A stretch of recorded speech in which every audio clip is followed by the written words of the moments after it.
This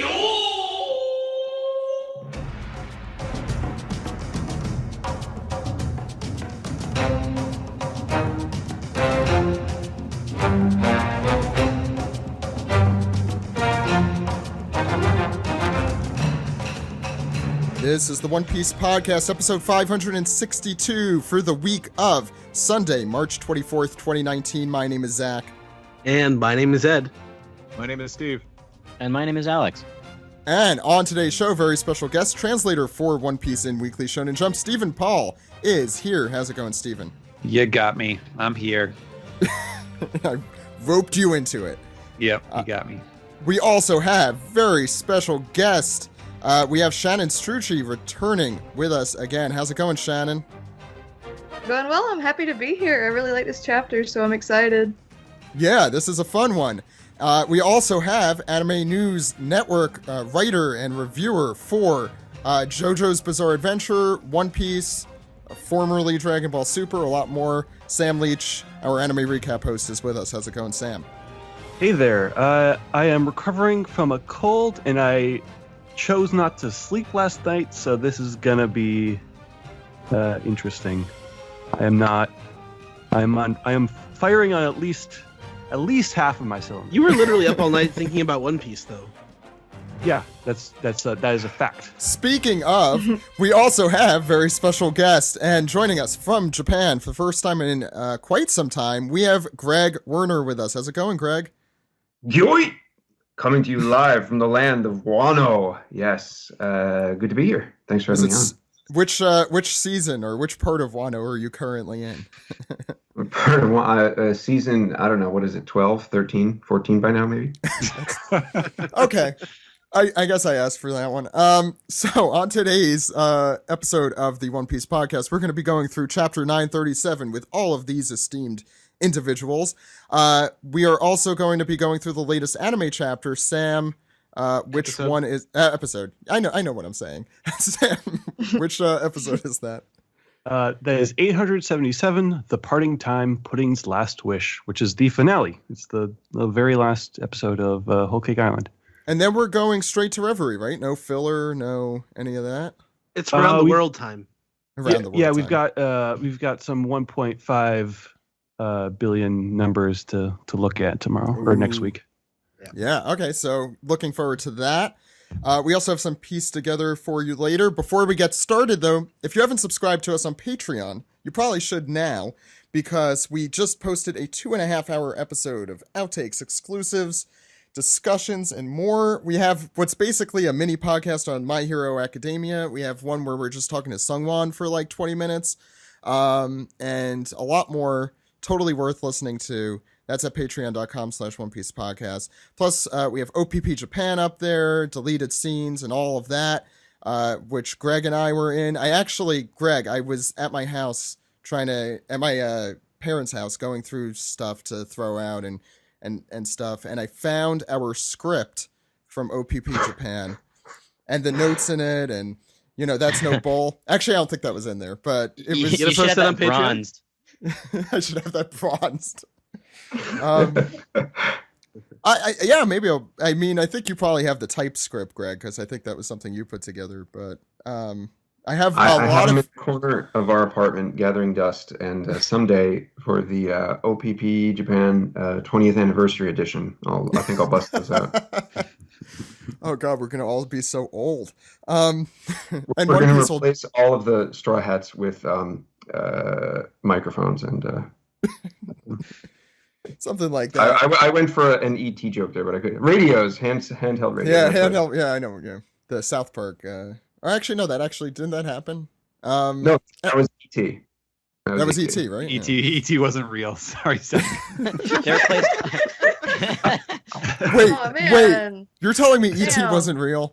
Yeah, well, so what happens is they replaced all of instances of ET with giant walkie-talkies. What about the Reese's Pieces? Did those stay in? Not in the latest version. They lost the rights to that, so now they have to just do Necco wafers. Okay, let's get started. Let's do some manga. You guys ready? I'm ready. Ready. I'm excited and ready. And that's no bull. boy. Okay. No.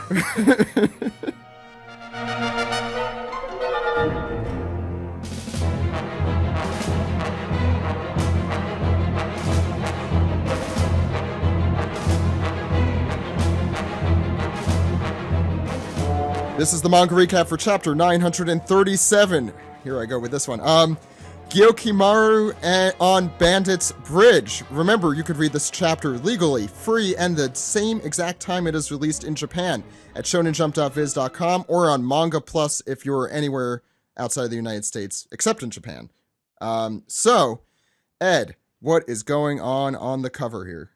Cover is a color spread. It's planning new adventures. It's the Straw Hats with Birds, which we will probably see, if I had to guess, the March, April spread in next year's calendar, probably. Mhm. Sounds about right. Yeah, it's very springtime, and it's not quite summertime yet. People are getting into their summer clothes. Big sun shirt. So, yeah, thoughts on this color spread? There's actually something cool that. Oh, go ahead. Greg, go ahead. Greg. All right. So there's something neat here that I'm going to address in one of my upcoming articles, but check out Brooke's shirt.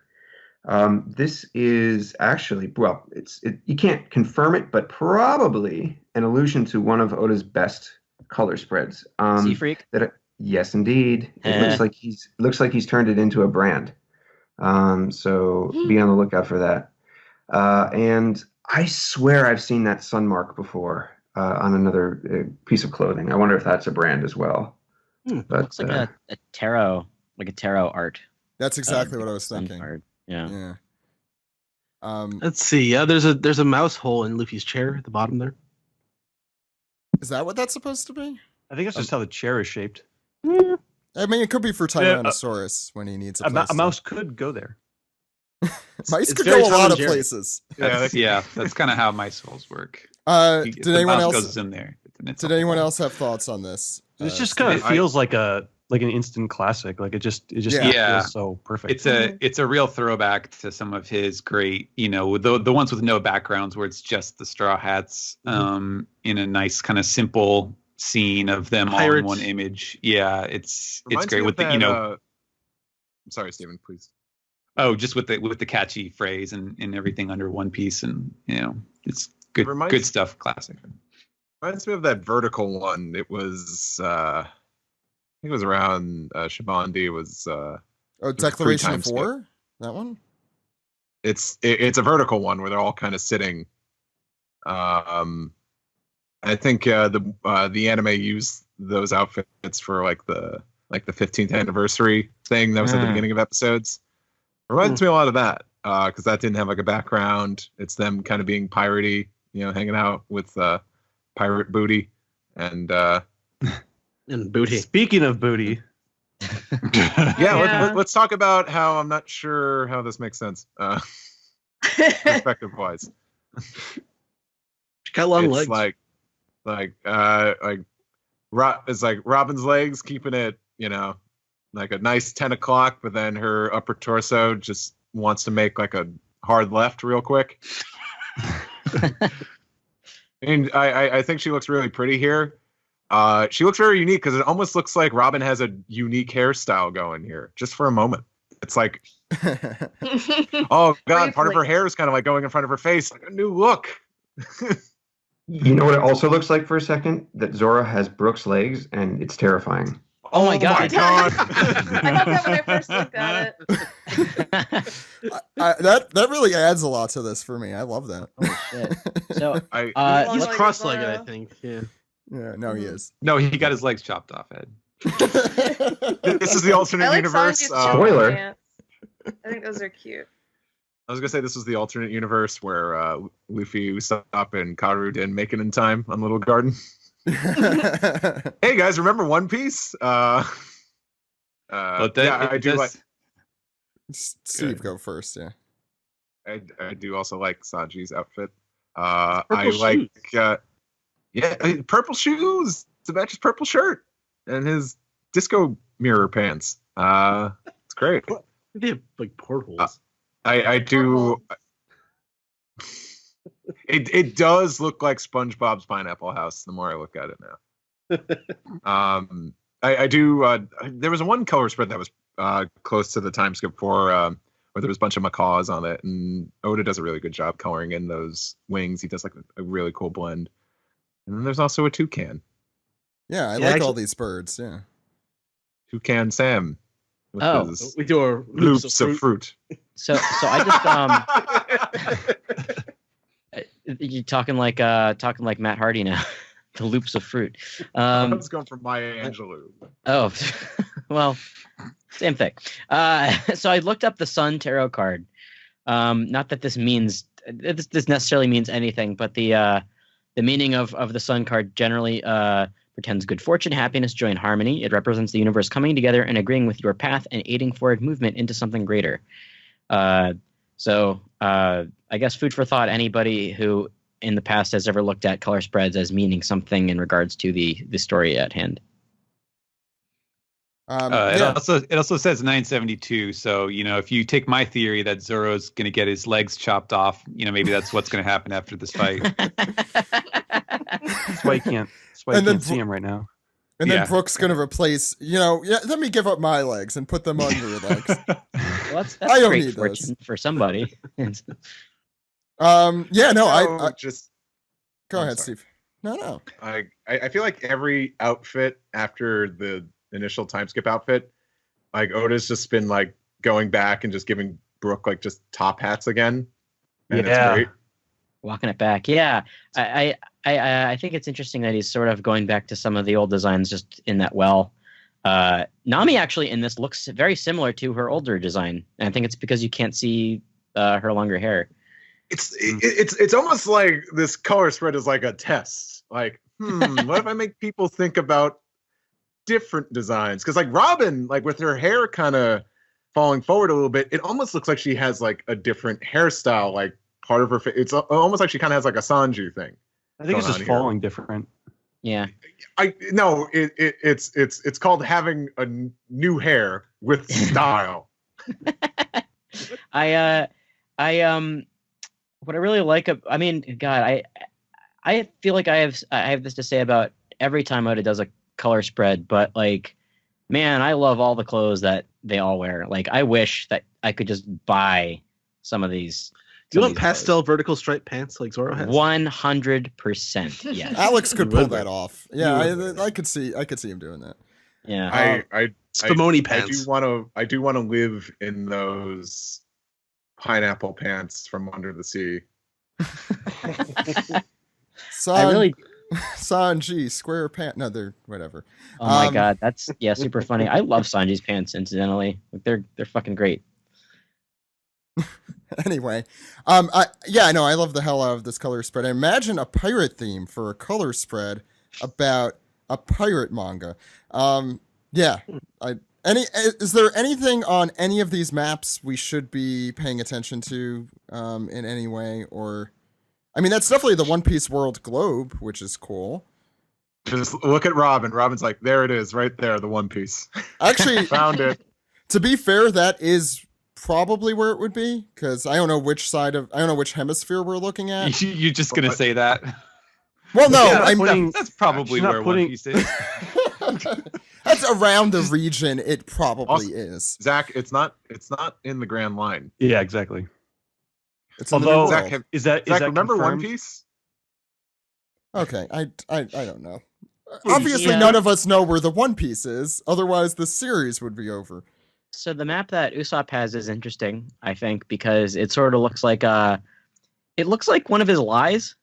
Like, oh, it's the land that looks like a beast, like, and this is yeah. where I found the treasure of the da. But like the land looks like it's like got like a creature-esque design to it. Yeah. And not to dwell on this color spread too long, but I mean, I think that fits in Oda's idea that there's a whole conversation happening. This is like a moment in a scene. And I think when Oda was drawing that thing for the Jump, that special edition of the One Piece Jump thing where there's a video of him drawing Chopper and Luffy and all that. I think I remember him I think part of it was him saying like, oh, and he has to be here because he would be saying this to this person and blah blah blah. So it's kind of cool to see, kind of imagine that here. We should By the way, probably get started soon. Yeah, Alex. go ahead. Really quick. Sanji's edible arrangements are fucking cracking me up. Yeah, I like his Carmen Miranda he's got going on here. There are like 5. I like that Zoro's looking at a map as if it would help him. Yeah, I hope that's upside down. I Like hope that's Viking. upside So down. this is a map. Ah, Oh, that's the. I that's actually how- don't mind that we've gone really deep into talking about this color spread. I think that means this is a good color spread. It is a good color A spread. lot. It's a rocking really color like it. spread. I think someone posted. I think Shannon, you had retweeted earlier. I guess this color spread got leaked, but saying like he's been doing this for 20 years and they still look great, consistent on a consistent basis. Anyway, Ed, let's get the chapter started. Sure, on the road from Kuri to Udon in Wano, and we hear the laughing "Mama, mama, mama!" Is that right, Otama? You like Oshiroko too? And she says, "Yep, I thought it was so tasty. I thought my cheeks would explode. I felt the sweetness of the red bean paste spreading across the inside of my cheeks. Oh, I know. And the way the little piece of mochi shines like a frog's eyeball is just frog's eyeball. You make it sound so scary. Oh gosh, I'm so hungry. Sorry. I'm so hungry I could eat a bunch of kids. Right? Wow. Just went there. Can't wait for that. Well, at least it's Oshiroko. not Arby's, Not huh? children. Yeah. At least it's not Arby's. Is Arby's the name of one of the orphans that she was living with? oh no. Winland and Arby's. Let's see Arby's Twitter take that one on. All right. Man. we only in we co- only derailed at like 4 panels in, which is my fault. Let's be honest. Anyway, go ahead. Yeah, so you can see Monosuke practicing still his swordsmanship in the background, and Chopper is getting concerned. They're getting very excited about this Oshiroko. What if she learns there isn't any and returns to being Big Mom? That's only going to make things more dangerous for Luffy. And Chopper is just—he's very anxious. His heart's beating. His tears are flowing. His lips are all quivering. Also, if you notice that Otama has all these, she keeps talking about her cheeks. There's a like a Japanese saying, when something is really delicious, it's like you describe it as like so good your cheeks will fall off, or drop off or something like that.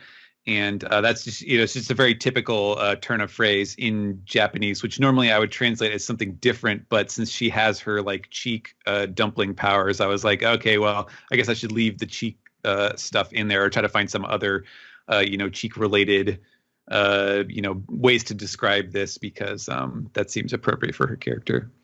Frog's eyeball is gross, though. Yeah. Yeah, so Sam? Yes, we turn the page. The excavation labor camp, Udon. We hear a voice shouting, "We lost again!" And people from Kaido's crew are shouting, "The pleasures got wiped out too!" And Luffy, he's just wiping out all these dudes left and right, and it looks like he's just practicing some kind of hockey that he's not quite getting the hang of. He's The saying, pleasures seem to be enjoying it though. As Oh, yeah, they do yeah, with that's true. everything. Yeah. Luffy's talking to himself, still not right. Rayleigh knocked that elephant out without touching it. He did it lighter. And Hyogoro is his name? Yeah. Or Old Man Hyo. Hyo. And he's listening to Luffy. Rayleigh? Straw Hat fellow, who are you? And Luffy is this is kind of like in a game like Bayonetta or something, where you're trying to pull off like a really complicated combo, but you keep like doing an easy one out of like muscle memory. Luffy's just ducking constantly. Like, no, I'm trying to, no. Yeah. He's remembering Rayleigh's words. Just imagine you're wearing invisible armor. And Luffy is looking down at his hand. The first time he showed me hockey, it was really off the charts, I guess. If I could learn to use that. And we see Queen sitting on his little throne thing. Mwahaha, well done, Straw Hat. If you'd let me handle him, I could put him to death in an instant, Queen. That's the scorpion guy talking. Yeah, Daifugo. Daifugo. Munching, slurping. Where's the excitement in that? Much like the plague, battle needs time and numbers to be properly exciting. Another bowl, yes, sir. How many bowls of Oshiruko have you had? Don't question me. Oshiruko is like oxygen. I need it. And I brought along plenty, but not for sharing. It's my favorite, and it's all mine. I almost wonder if this is what this spread should have opened with. So it kind of has that harsh like Arrested Development punchline kind of. Yeah. Yeah. How convenient. Right. Everybody's talking about Oshiruko at the same time. Very strange. And They Luffy's would just find asking. out. Go ahead. Luffy's just asking for the next one. All right, bring the next guy in. And they would find out the yes. Oshiruko was convenient. Anyway, go ahead, Steven. Yeah. And so next we go back to what we find out is called Bandit's Bridge, as in the chapter title, where Zoro is facing off against this guy who we now find out is named Gyuki Maru, which is an interesting name. I think we talked about Benkei, the historical figure Benkei, last week as being part of his motif. And Gyuki Maru, so Gyuki is the name of a like an ox type oni, that like Gyu is cattle or ox, and Ki is short for oni. That's another reading of it. And then Maru is just kind of a name thing. And so, there's a Gyuki like monster beast in Naruto, as I understand it. And I think actually Joe sent me a message pointing out too that his the figure Benkei, the lord that he pledged like his service to, what was it, Minatomo no Yoshitsune. Also, like before he had his official name, like as a child or as a young man, he was known as Ushi Wakamaru. So the Ushi being the bull again. So it's kind of interesting that I feel like he might be blending a lot of these kind of influences or these sort of surface level details to come up with this guy's kind of general design and his presentation. Interesting that Zoro is familiar with something, with the Gyuki, at least the legendary Gyuki, because that attack of his on the sea train, Gyu Yuzume, was a Gyuki. He initiated it with invoking Gyuki. So if I recall correctly, I think it was a bull demon. So yeah, just another connection to past chapters. Maybe that'll come up. Maybe it won't. Or maybe Oda was just like, that's a cool sounding word. I like that. And he's now used it multiple times.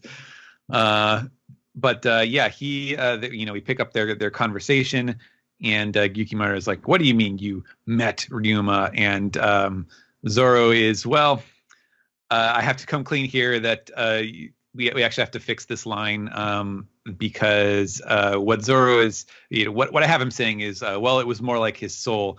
But what he's actually saying is that he met Ryuma. See, I'd forgotten the actual context of how all of this happened in Thriller Bark, so I had a bit of a brain fart. But when he met Ryuma, he met him, but his soul was, of course, Brook, inside of Ryuma's body, which I'd forgotten. So Zoro is saying that his soul was someone else that he knew. So he didn't really, quote unquote, meet Ryuma, but in a manner of speaking, he did.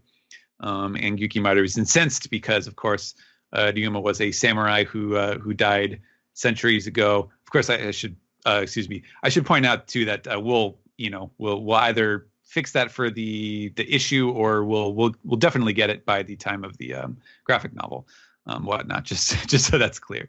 But back to the scene, Gyukimaru is, he's describing the legend of Ryuma, that he was this great undefeated swordsman, that he defeated everyone within an instant. So you there's no way you could possibly understand what the great Shusui means. And then he goes on to talk more about he's doing some free association about Wano in general. And he goes on to explain that in the long distant past, the world knew Wano as the land of gold. Gold. But he doesn't really elaborate on what exactly he means by gold, if he's talking literally about gold or if it's more of a figurative thing that they were, a flourishing civilization. Because it does seem to me like knowing that it was the place where they made the sea prism stone and also the place where they made the poneglyphs and this and that, it's getting a little complicated, a little log jammed with all of the. I think he's talking about hoarding a bunch of Blu-rays of film gold. That would make sense. Totally explains it. But so he's basically saying that everybody wanted to invade Wano because of presumably its riches. And there was one guy who kind of became this legendary figure for defending the nation and making it known worldwide that this is the land of samurai.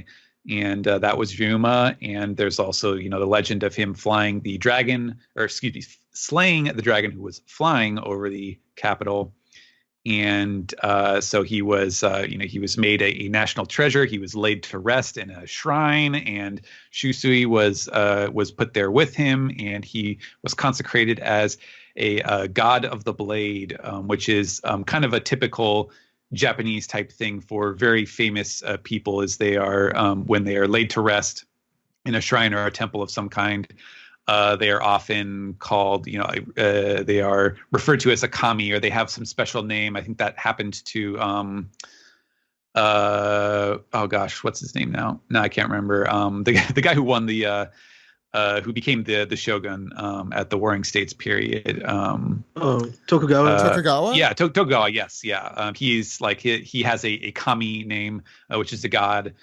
So it does happen a lot. It's there's some similarity to sainthood for Christian figures in the West, that sort of thing. So basically, the point being, Ryuma is essentially a sacred figure to the people of Wano, and so I was like, okay, cool, got it, thanks. But that doesn't matter because that's nothing to do with me.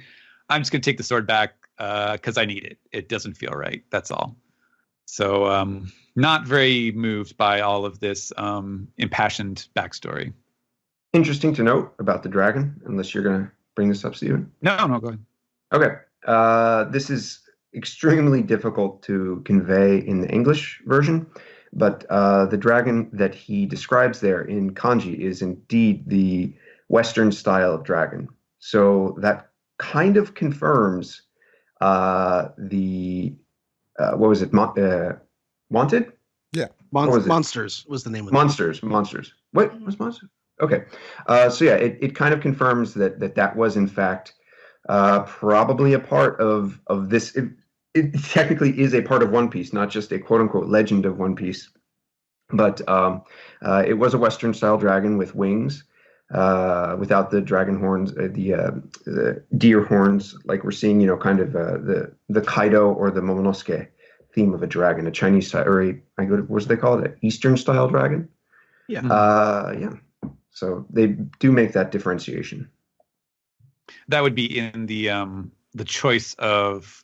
I assume you're referring to the choice of kanji for the Ryu, because they're separate. Yes. There's two different kanji for Ryu, and I think, correct me if I'm wrong, but I think he has been very carefully differentiating between the two. Very careful. Yeah. Yes. Back at Punk Hazard, what was described there was a Western style dragon, as a Ryu. It's the same kanji that's used in like Dinosaur. Whereas Momonosuke and Kaido have both been this, it's a little bit more complex version of it that in his universe denotes specifically the Eastern style dragon, the Shenron style dragon. Mm-hmm. Right. Sorry, I'm looking through monsters now, but go ahead, Shen. Oh, you're good. Is there anything in monsters I'm as you're looking looking right through now. it? It's like there's that cool scene with him cutting the dragon's neck, but I would I assume. could understand. I mean, I would assume as far as like readers should understand, or people who may not have read that one shot, this is probably more like a sort of cheeky reference to it, in the sense of like, oh yeah, if you know that, or if you've read that old one shot, then that sounds right, but it's not something that he's going to be like, oh, and if you'll recall when Ryuma did this, refer to page 13 of this one shot. I mean, No. I mean, it's definitely. I'll just say the one thing that I noticed. It's that it's definitely in like a old western kind of setting, which is interesting that you bring that up, because he specifically says it was the dragon that was flying over the Hananomiya, the flower capital. He doesn't say that he killed it there or anything, but if that is quote unquote canon, or maybe it's just like Steven said, just a nod similar to the the Garp in one of the early versions of One Piece, Romance Dawn.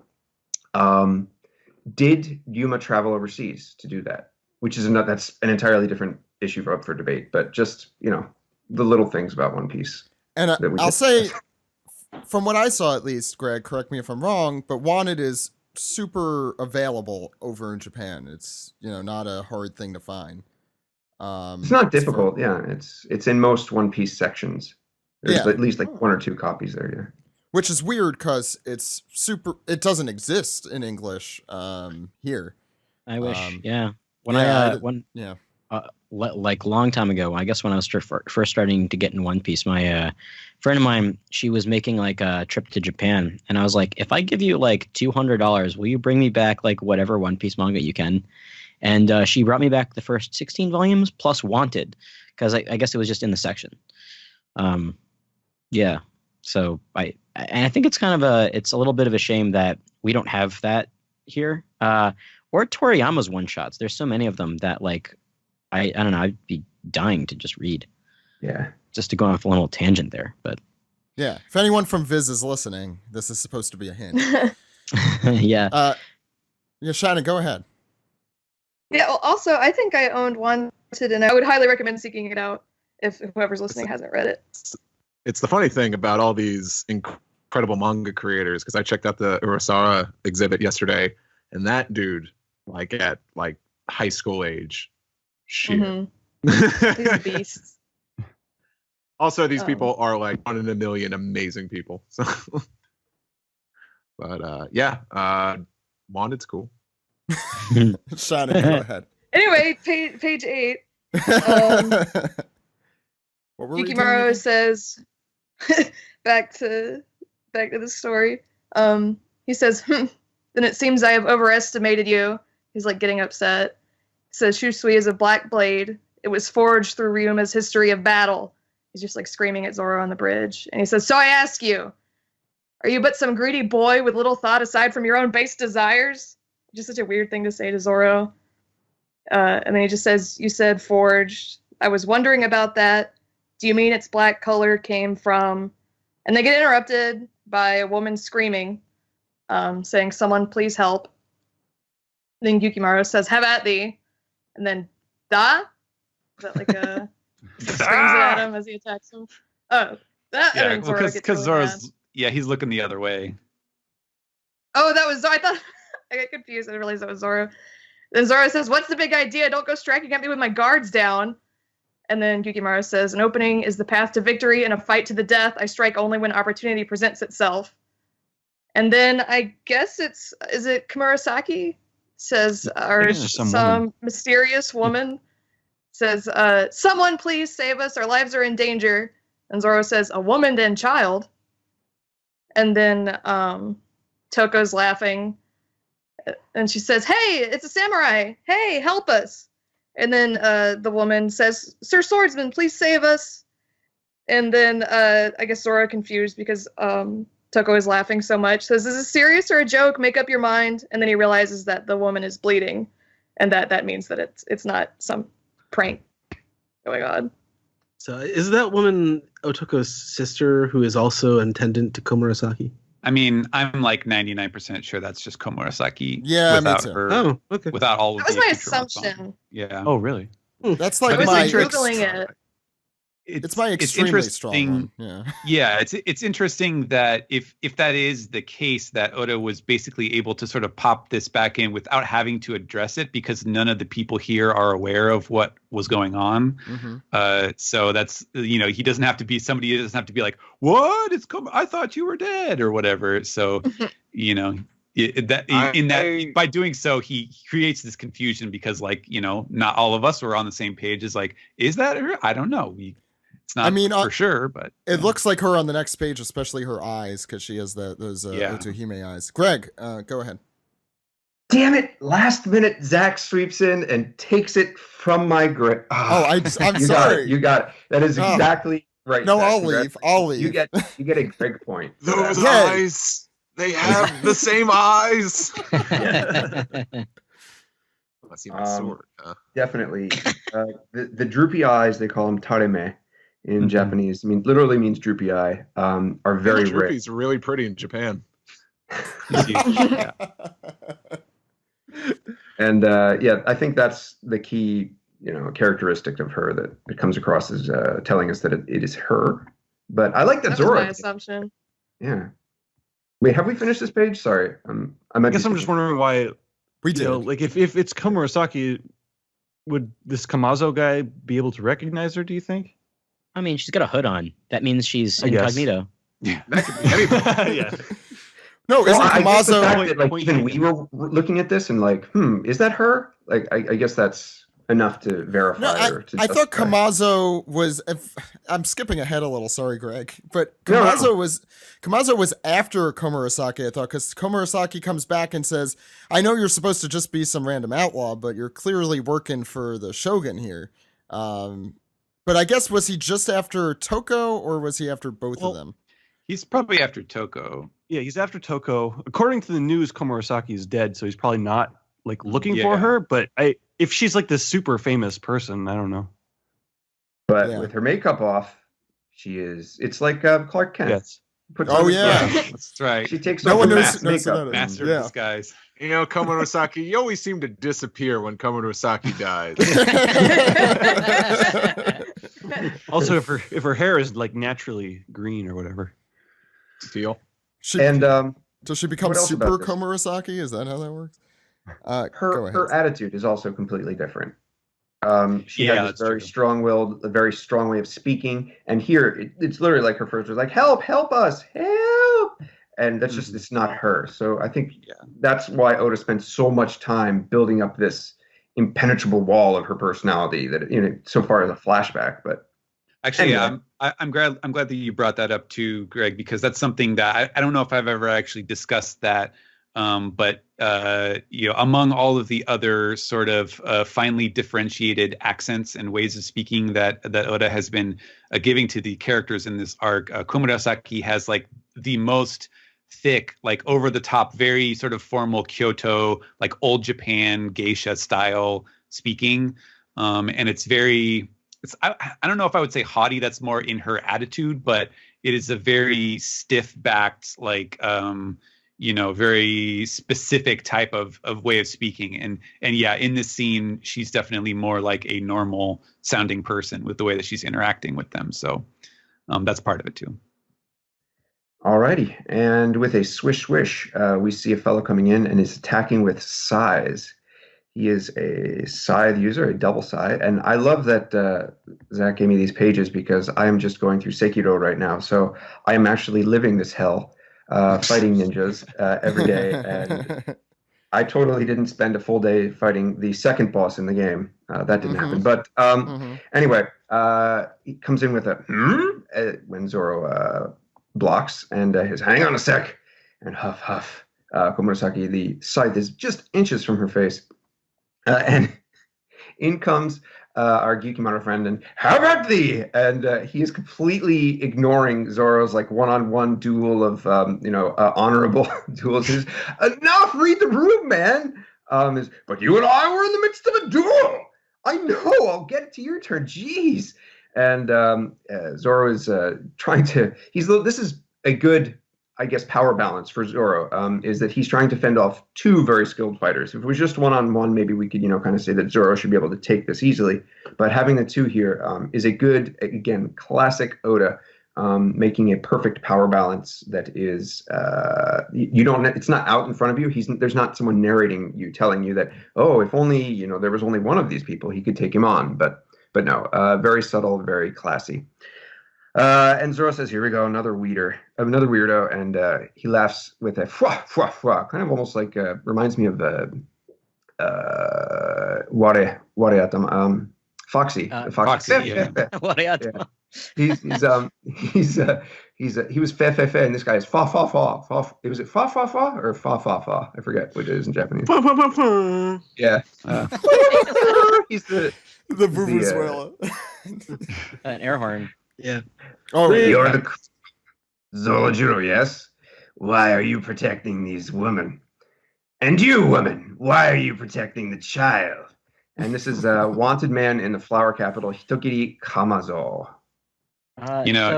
It's funny. So if you just referred to him as Wareatama, the split head Foxy, which is kind of funny because it seems like this guy got his head split too, judging by the bandages. So his laugh, like it sounds sort of like fwa, like fluffy. But I don't know what it is is it like that in Japanese too? So it's not fua. It is fa fa fa. So it is the way that they write it in Japanese is a fu, and then there's a small a, which means that you just kind of override the vowel. So it's fa fa fa. Oh, interesting. Yeah. There's no shortage of different laughs in this series. Yeah. Even now. I love it. Yeah, they've all run out. Oda's longevity with laughs and color spreads, we have determined this week, are endless. Also, yeah, go ahead. Also, Steve. that split head has a poofy tail. Poof. Where are we? Steve, go ahead. We go on the following page, which is the cover to the SNES Chrono Trigger. Nice. He says, "The only thing I want here is the life of that laughing bag of a kid." And Otoko goes, "Laughing bag? I'm in danger."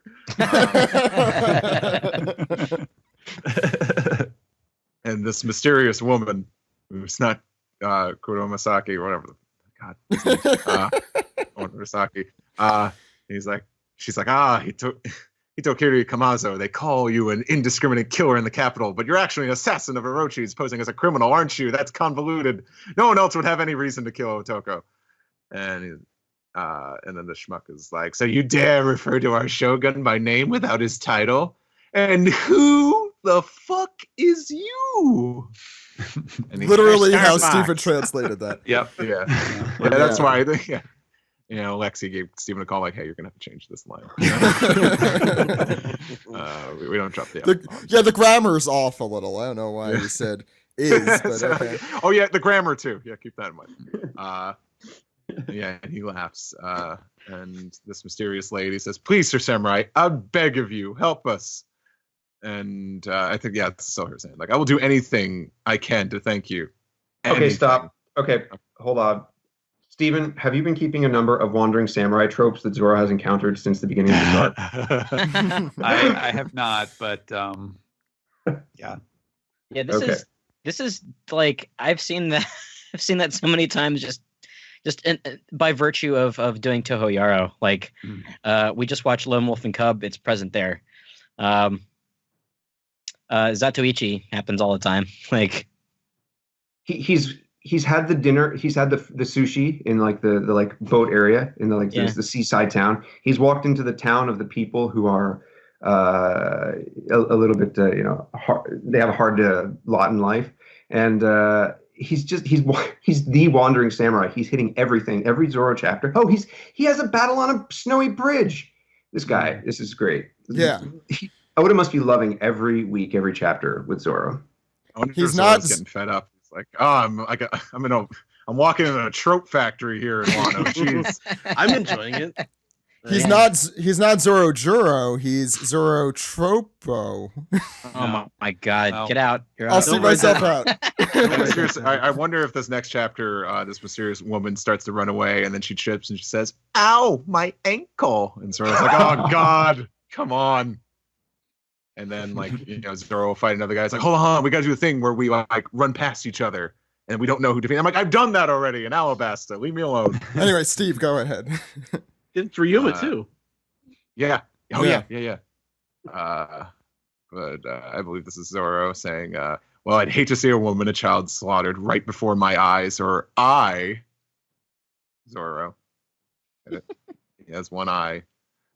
One-eyed Zoro. Come see the one-eyed Zoro. Like, I'll do it for a good meal and a drink. And yes, of course. Then it's the deal. And then this guy, I can't remember this guy's name again. It's Kamazo. And he says, he's like, "No matter. I am under orders to kill anyone who gets in the way." Zoro says, "I don't like the trouble that comes from slicing up someone with a boss, but when in Rome, when in Wano." When in Wano, I'll cut up whatever I need to. And with a swoosh, Kamazo does something. He twirls his one scythe weapon. And he says, "Not to worry, you'll be the one that's dying." As they Sure. clash with. Yeah, I was going to say. Greg beat me to that punch. Yeah. What? Go ahead, Greg. Steve. So they clash with blades, and then Kamazo swings in with his other scythe. Zoro blocks that too, and then swings and totally takes off his head. Oh wow, yeah. So that line reminded me a lot of the old Avengers arcade cabinet game. Like, you'll be the one escaping. Oh, I thought it was gonna be more like X-Men, like "Welcome to die." Very similar, very similar vein. Like I'm pretty sure the same person translated the. Dragon Ball GT final bout. This fight will be over Oh my immediately. god. It's like this fight will be over soon. I will send you to heaven immediately. So Zoro twirls and twirls away from Kamazo, who, as he is twirling away, thinks, this guy's pretty tough. And Kamazo says, "Ready to try this time?" And off comes Zoro's cape. What do you call that? Is that, I'm assuming that has a name in Japanese. The His cloak, No? maybe? cloak? I I don't know. His blue windbreaker. Time to get anyway, Zoro looks ready to go, and here starts the fight. And this is like, I feel like this is the closest to like a DBZ-esque fight. It's like, I can't even see where they're going.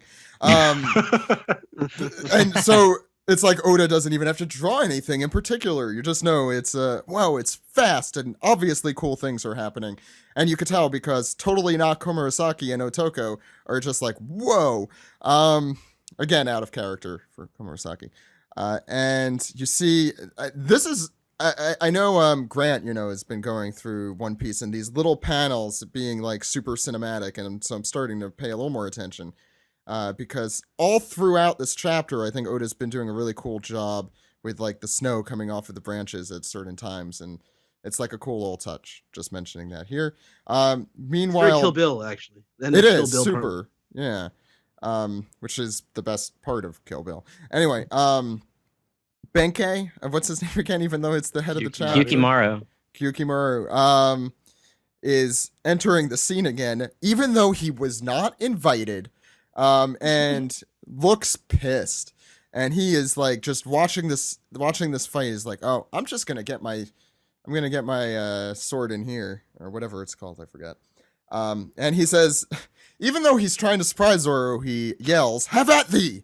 And Zoro again is like, whoa, man, again, can't you read the room? And Komurasaki looks shocked. Otoko is just loving it. And no. I want to taste blood. I love Otoko more every chapter.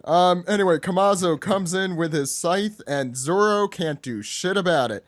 It hits him square in that vital spot in anime and manga, the shoulder. And Zoro does not seem to be loving it as much as Otoko is. Alex, finish us here. Oh man. Well, yeah, you got it right on the money there, Zach. Because first thing we see, aside from some blood dripping, is Otoko loving it like McDonald's. This Otoko is totally like that little kid running around the pool. Otoko, what do you got there? A knife! No! No, honey, give it back. Give it back. It's not a toy. Knife! So, yeah, so Otoko is loving it. Not Kurosaki is loving it also. Just kidding. She's quite horrified. Kamazo is very pleased with his handiwork. And as he tries to pull the scythe out of Zoro's shoulder, he realizes that he actually can't pull it loose, and we have this really great, amazing panel of Zoro basically being a fucking demon, as per usual. He's just kind of stuck in him. He's not letting him. He's not giving it back to him. That's some strong muscle work. That's a strong something going on there. Yeah. Yeah. So Zoro's still kicking. He attempts to slash with a wish at Kamazo, but Kamazo hops out of the way and somersaults with a hip, hip, hip, hip, hip, a few steps back and says, I guess I can make do with this, referring to his other scythe that he has left. And Zoro takes... No, that's Zoro. Oh, that's Zoro. Oh, shit, no. Who hops back? That's no. Zoro, the one who Zoro says... is saying, guess I can make do with this. Oh, I see. Kamazo's like, That- what yeah. the fuck? That makes What a is lot- this guy okay, that talking makes- about? The tail of the speech bubble is kind of pointing towards the scythe. So it's Oh, yeah, the almost scythe's like it's a talking. metaphor. For sights. Set your sights on Zoro because he's about to God. chomp out the scythe. Yeah, Don't be that's right. I did it. short-sighted. Oh, What is that, like a Rat four be kids scythe episode beyond preview? scythe. It's Do the I have to summer write all of bummer these for down? Hitokiri Kamazo. yeah, let's all get our 4 kids scythe puns out while we can. Except if it was 4 kids, he wouldn't be pulling out a scythe. He'd be pulling out like a lollipop that got stuck to his like a giant cartoonish like sailor suit boy lollipop that got stuck to his. It would be like a That's rickety not- mop or something. Yeah, how do they even let Zoro have swords in that show? Anyway, go ahead, please. I am giant lollipop Kamazo. How about you? I'll write that one too. So Zoro basically removes the scythe via his teeth because it's Zoro, and he uses it in place of a third sword, and he gets ready in his onigiri pose for a 3-sword style purgatory onigiri. As that's happening, not Kurosaki is very like, oh my god, 3 swords. Kamazo doesn't seem to give any sort of shit and makes the fatal mistake that most of Zoro's opponents do and just leaves himself open. And Zoro unleashes Purgatory Onigiri, but with a scythe, which is a really awesome wrinkle. Very, very cool. Especially since the scythe doesn't make it quite through the whole thing. You know what? Having a sword in your mouth and doing that also doesn't make too much sense, but it still looks cool. No, So- just that the half of the scythe doesn't even make it, the whole distance. Oh, sure. Yeah. Well, that's fine. either way, that's the chapter. Yeah, thank you, Alex, for rounding us off there. A lot to talk about. First, though, let's go through thoughts in the chapter. Shannon, you want to start us off? I love the demon Zoro stuff. I think it's always such a great juxtaposition because he can be such a goofy character and kind of a subversion of that trope, but he's still, especially out of all of the rest of the Straw Hats, has that kind of genuine edge and almost feralness to him. It came out when he fought Monet, and I wasn't really happy with how all of that went. But I thought this was super fun, and it was just a way for him to completely get a one-up on his opponent. And just having the scythe in his shoulder and grinning, it's sort of reminds me of a lot Whiskey Peak or something. I just really loved it. I thought it was a really fun chapter, especially the end of it. And yeah, any other thoughts, Shannon, or is that? I wonder about Komurasaki being curious about the three swords thing, if that's just weird, or if there's something to that, I guess. And there was. Sorry. Oh, go ahead. I read that the same as like the Sunach thing, where he's clearly got some things from some like old timey region of Wano that isn't commonly used anymore. Or maybe Or she's just maybe she's just fact checking him. She's like, "Excuse me, that's not 3 swords. That's only 2 swords and one Adjusting side." her glasses. Actually,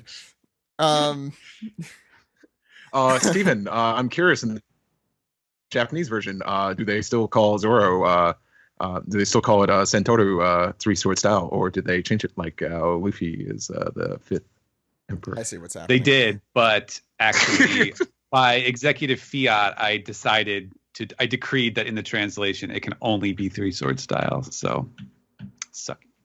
I don't know. Go on. It's official. Shannon, any other thoughts? That was most of it. That was what I was most excited about. I'm looking back over the chapter now. And yeah, I'm interested to hear more about the Ryoma's blade being forged and stuff like that, which I'm sure will get filled in more as it goes on.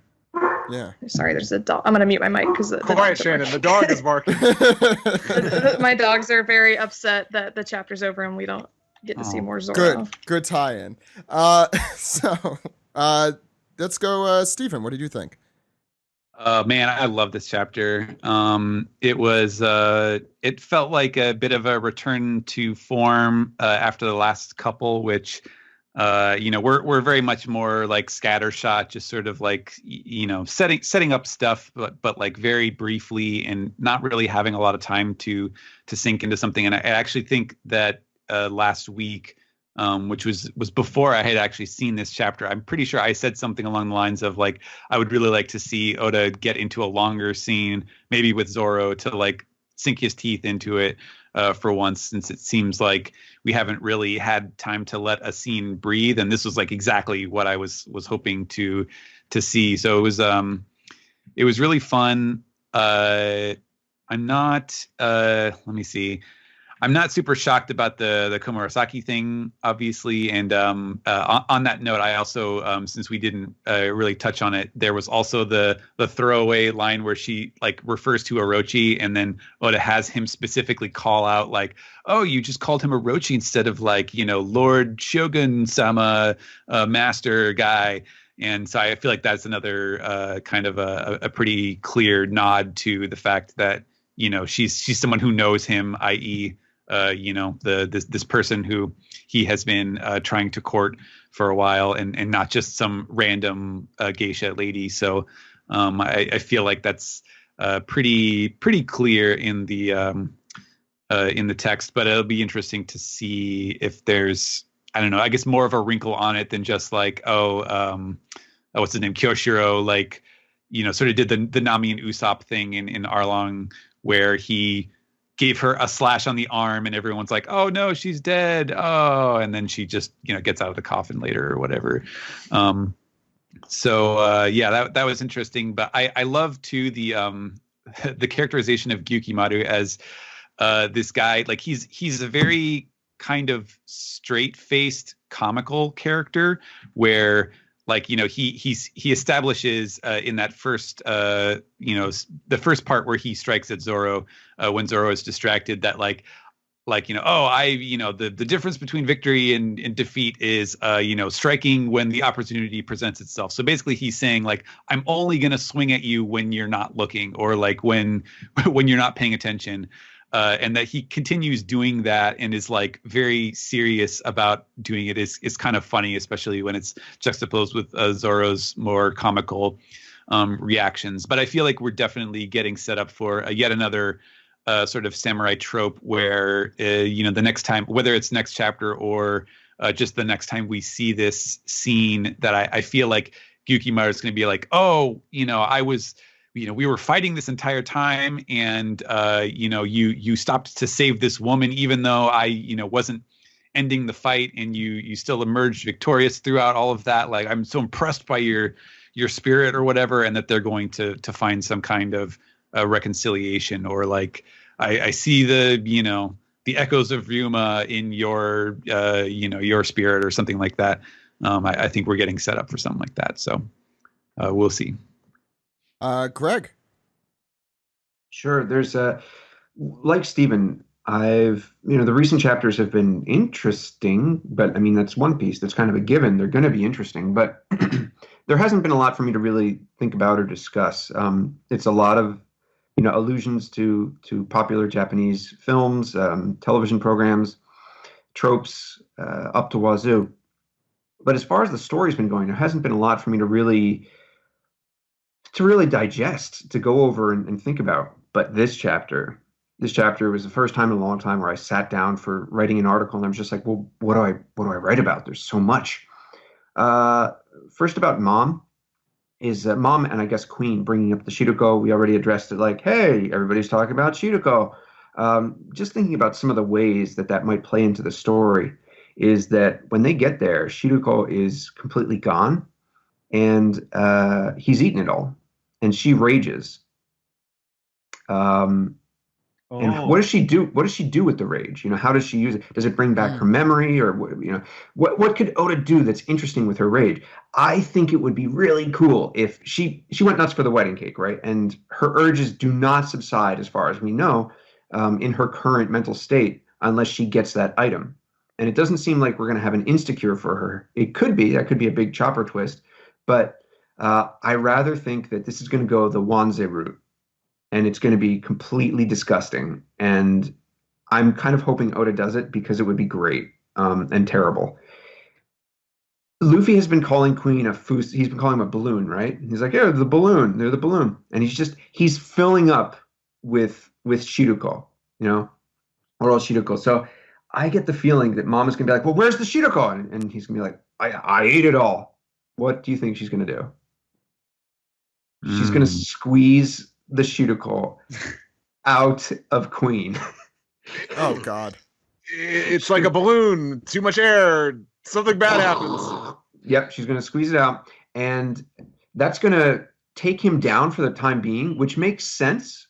And it makes sense for their escape, so that, like, okay, so one of the top three is disabled for the time being, and they only have to deal with the guards in the prison for the escape. Perfect sense. It makes great sense, because she's an emperor. She should be able to do that. What does this mean for the future for Queen? This could be a great, quote, I guess, air quote, power up for Queen, in the fact that you've seen how rotund he is. What if all of that is taken away from him, and he's just left with, like, pure muscle? What if he does, like, kind of what Mom did? When she trimmed down, she looked terrifying. What if he's just this muscular thing afterwards, this lean, muscular, crazy-looking guy? A killer Queen, so to speak. Oh my God! Yes, there we go. All right, so Killer Queen, and that's totally something Oda would do. Also in the arena, so that's the Big Mom aspect. This week cleared up something that I totally misunderstood about the previous chapter. They mentioned, like, the waiters, right? They're like, go waiters, yeah, go for it, deathmatch, waiters. And I was like, what the hell are the waiters? I don't know if I was just slow on the uptake for this, but I didn't understand that was another subset of Kaido's crew. So immediately I drew the conclusion when I was like, the pleasures got wiped out too? And I was like, oh, so the waiters were a subset, now the pleasures. All right. So what are the waiters compared to the pleasures? We know that the pleasures are the quote unquote oni of the group. Every pleasure has some kind of mask or a helmet with one or two horns. It seems that the waiters don't necessarily have to have those horn-like features. I think one of them maybe did in the background. Maybe that was a mistake. I'm not sure. But they appear to be basically largely unarmored human villains, whereas the pleasures are more like kind of like the Mad Max style. They have armor on and weapons, and they're kind of like a higher up. So the waiters seem to be the baseline, and it looks like Luffy's just working his way up the ranks. And this is really important that he's doing hockey here, because this is setting up for what Luffy's, and again, what his power balance is going to be later on in the arc. When we get into a war and we're thrown these masses of enemies, we know now that Luffy should be able to take out ranks of pleasures and ranks of waiters by himself. So they shouldn't be a stumbling block for him. We'll see what happens when he gets up to gifters. I have a theory on gifters that runs to the nature of Haki should theoretically be super effective against them because they're half animal, and like the first creatures that Luffy even affected with Haki were animals. So it should really, really resonate against those type of enemies, but maybe they're just, strong-willed. They're, just good fighters, strong-willed, and strong of body, strong of mind. Well, we'll find out. Not to cut in too much, but I know with the gifters, they also like have their animal parts are like kind of independent versus like a Zoan, who is like one with their animal. Sure. Yeah, like what's his face from the Hold'em? Is that not Hold? Whichever, that guy with the lion stomach from the beginning of the year. Oh, it was Hold'em. Mm-hmm. Where that lion basically had independent thought, and also the hippo guy who kept getting eaten by his hippo. I'm agreeing with you. I'm just giving you examples. Well, no, that's an interesting facet to it. Is it would it affect that part of them? Would they lose part of their abilities? The reason I thought of this is because of how what's her name, Tama, how Tama reacted when she gives them the mochi, like even the human half is affected. So that's why I'm wondering, whether Haki would affect Haki, whether Haki will affect him or not.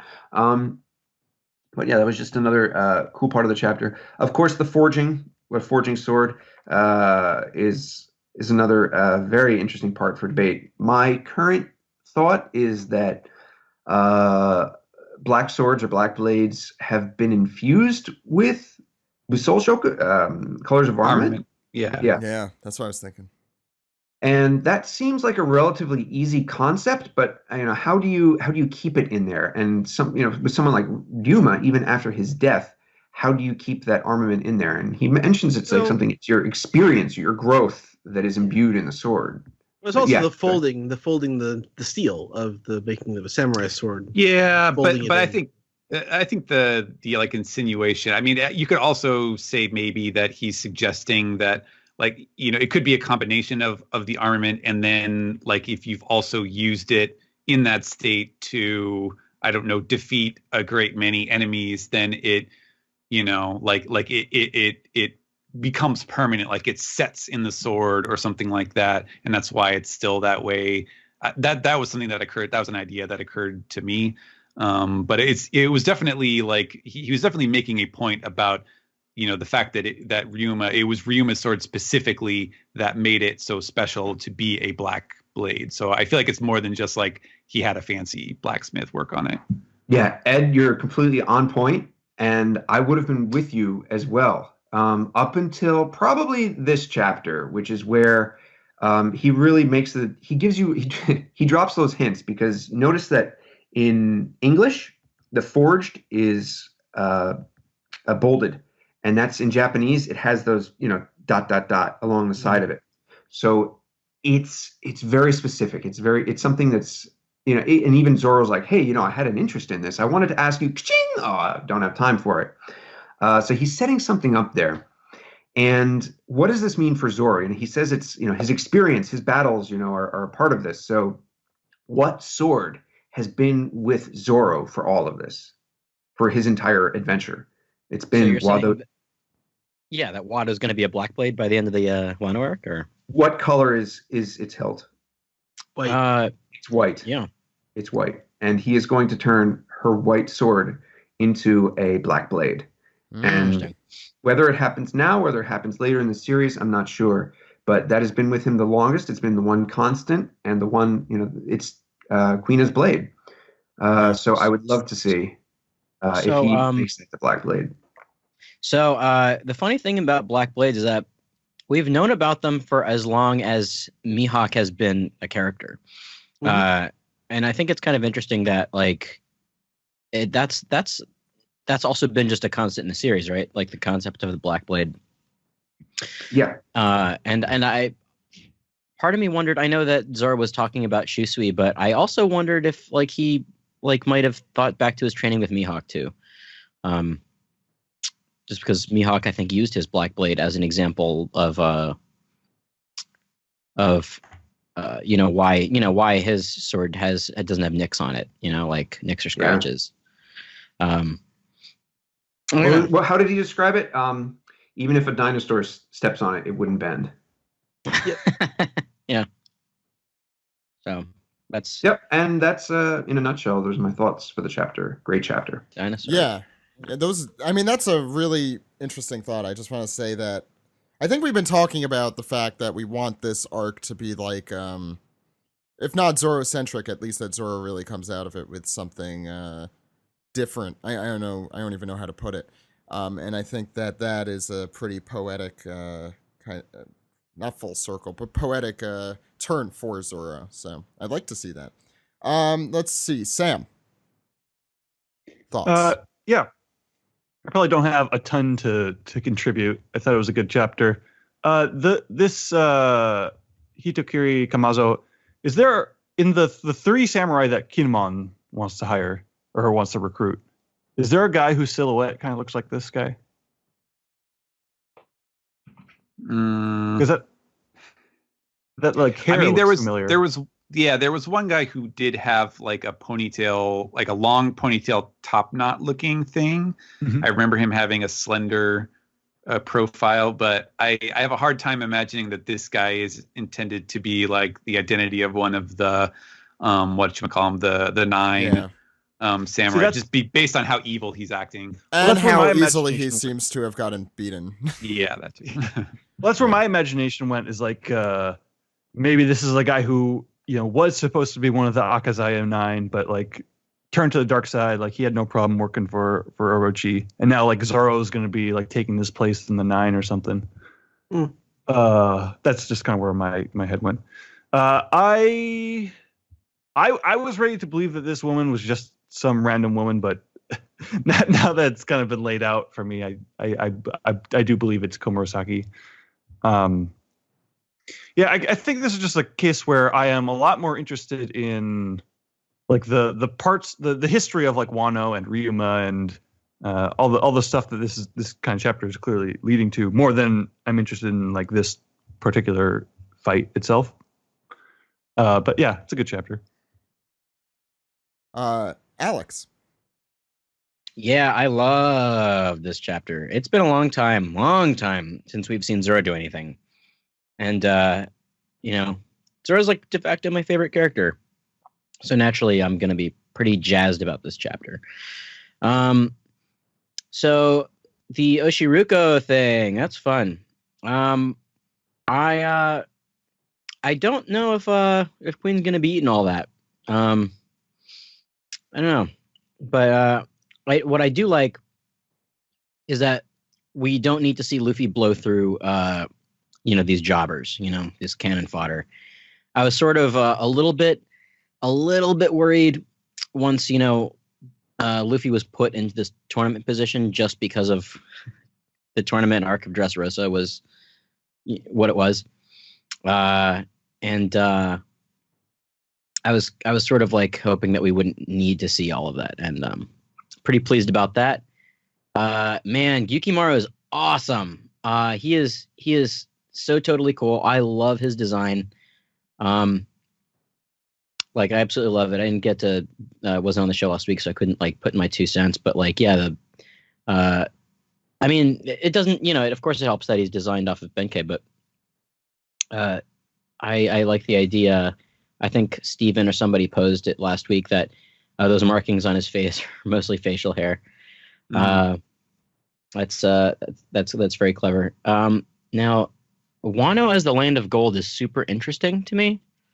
And it gives me pause as to maybe that's partly why the borders were closed. Remind me if we know how long the borders of Wano have been closed for. I don't think there was any specific time frame mentioned, right? Yeah. It was not mentioned as a discrete event happening.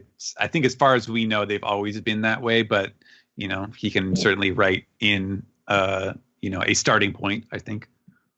Yeah. But I feel like Yukimaru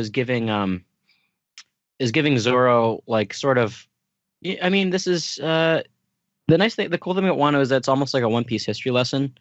If you're like, just I just want to learn about Japan. Well, here's a whole bunch of here's a whole history lesson on it, and how he describes wave of weebs that think they know it all because they read the Wano arc.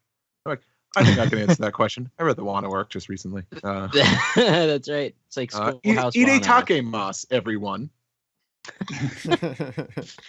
But yeah, the way he describes it is that pirates lusted after it, and world nobles desired to rule it. Like that gives such a great reason to close Wano's borders, to keep it from anybody who wants to get their grubby little mitts on it, And I find that part exceedingly interesting.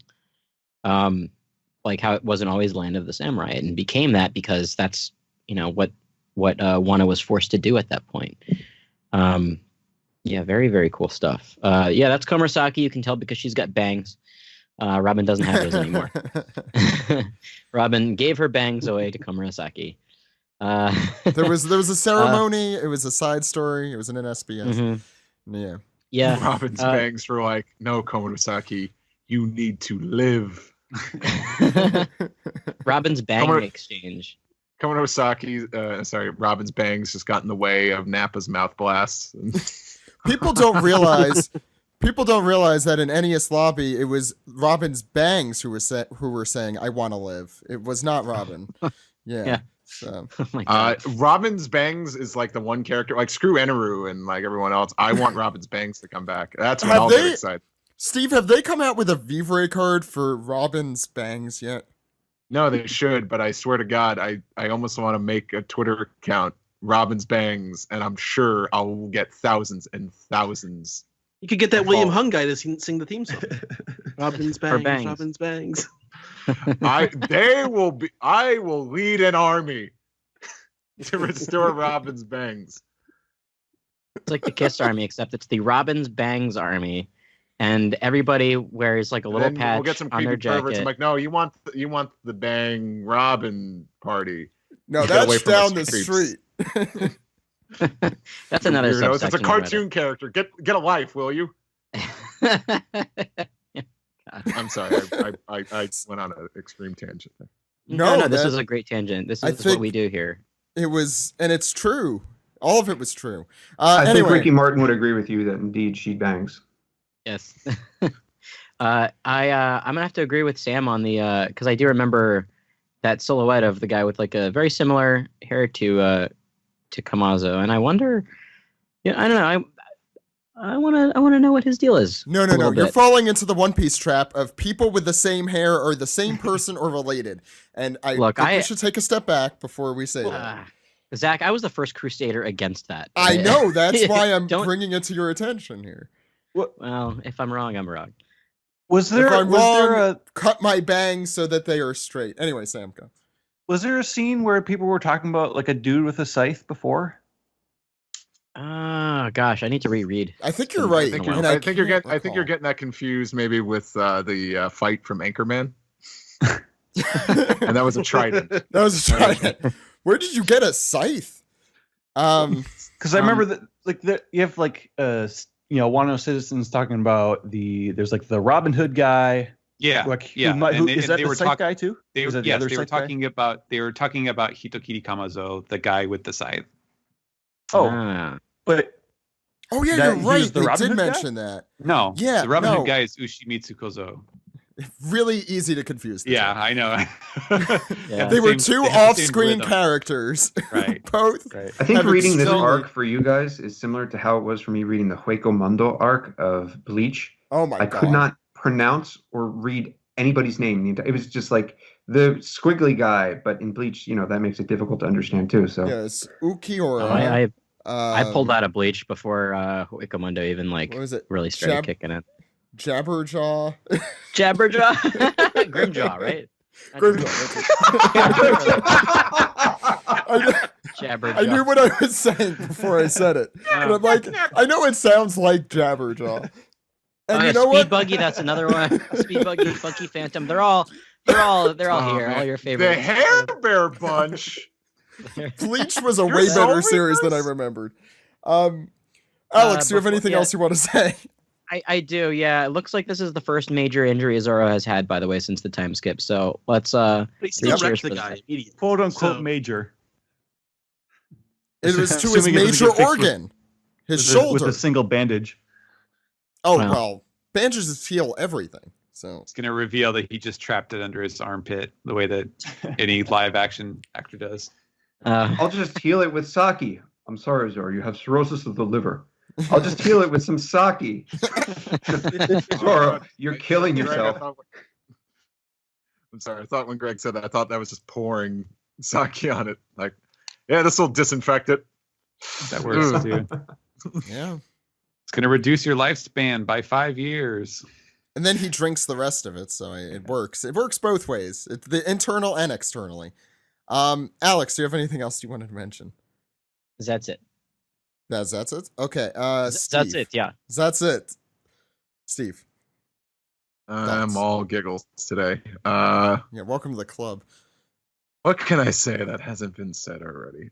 It's just a fun chapter. It's funny. I almost thought this, like, and I think Ed and I have talked about this, maybe other members too.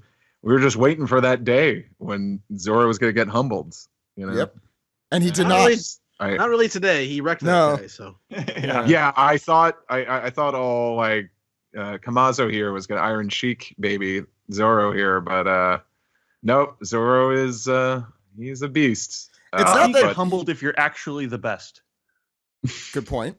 He didn't get humbled as much as he had to use his shoulder muscle to trap someone's scythe. So, kinda. he was like, thanks. I need to work out that muscle. It's been a while. As much as like I could say like, oh man, I want Zoro to get, you know, humiliated so we could have like a character arc. But at the same time, wow, Zoro, you're so cool with your swords. All three of them. So well, he had two of them. Okay. Two and a half sword style. 2.5 sword style. But I enjoyed it nonetheless. Seeing Zoro, like Wano arc was made for Zoro to do cool samurai things, and he did just that in this chapter. It was fun.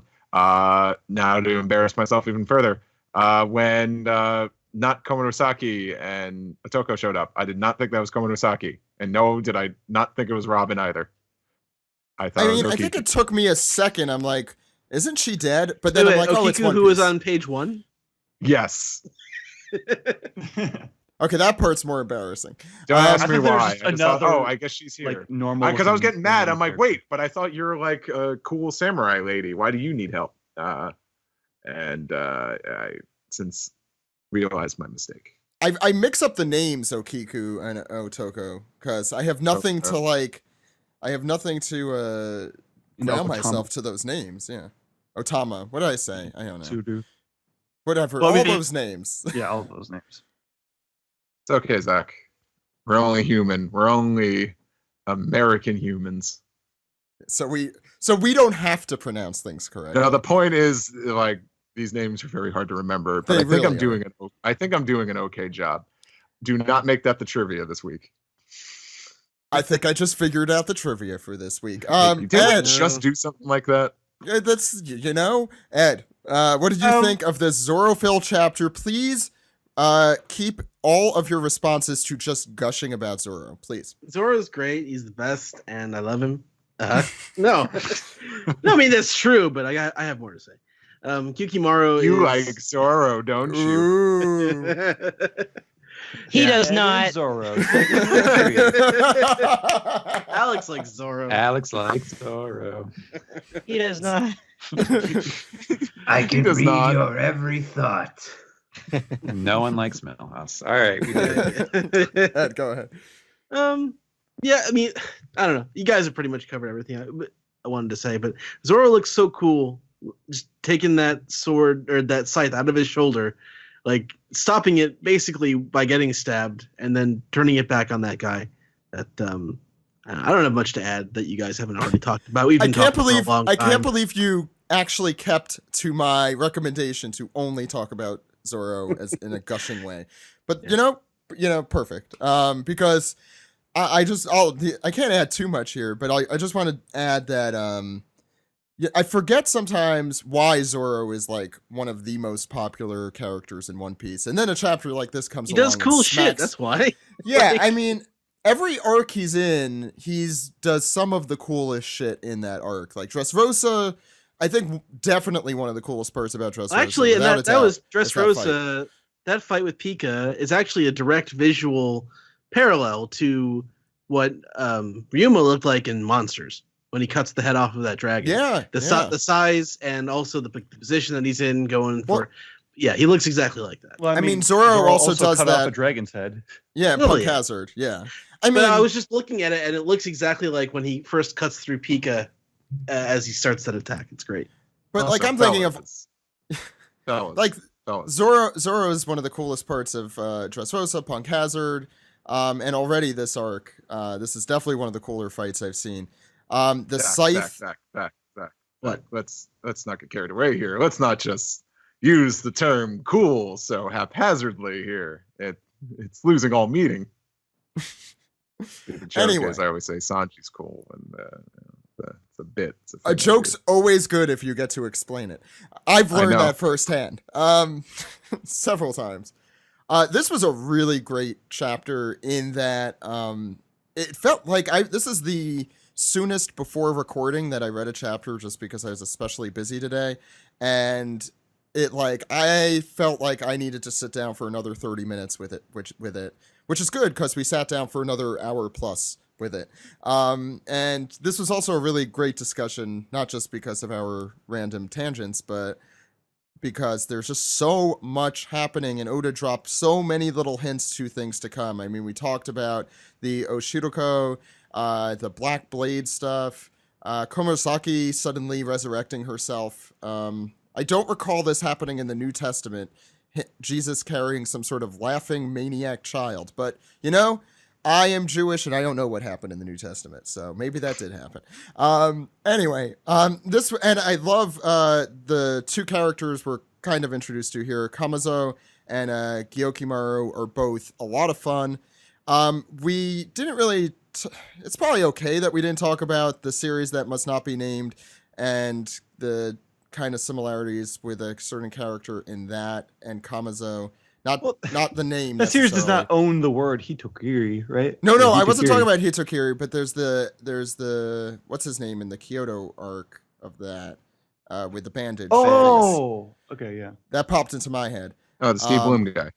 The Steve Bloom guy. I don't remember his name. But that definitely popped into my head a little bit.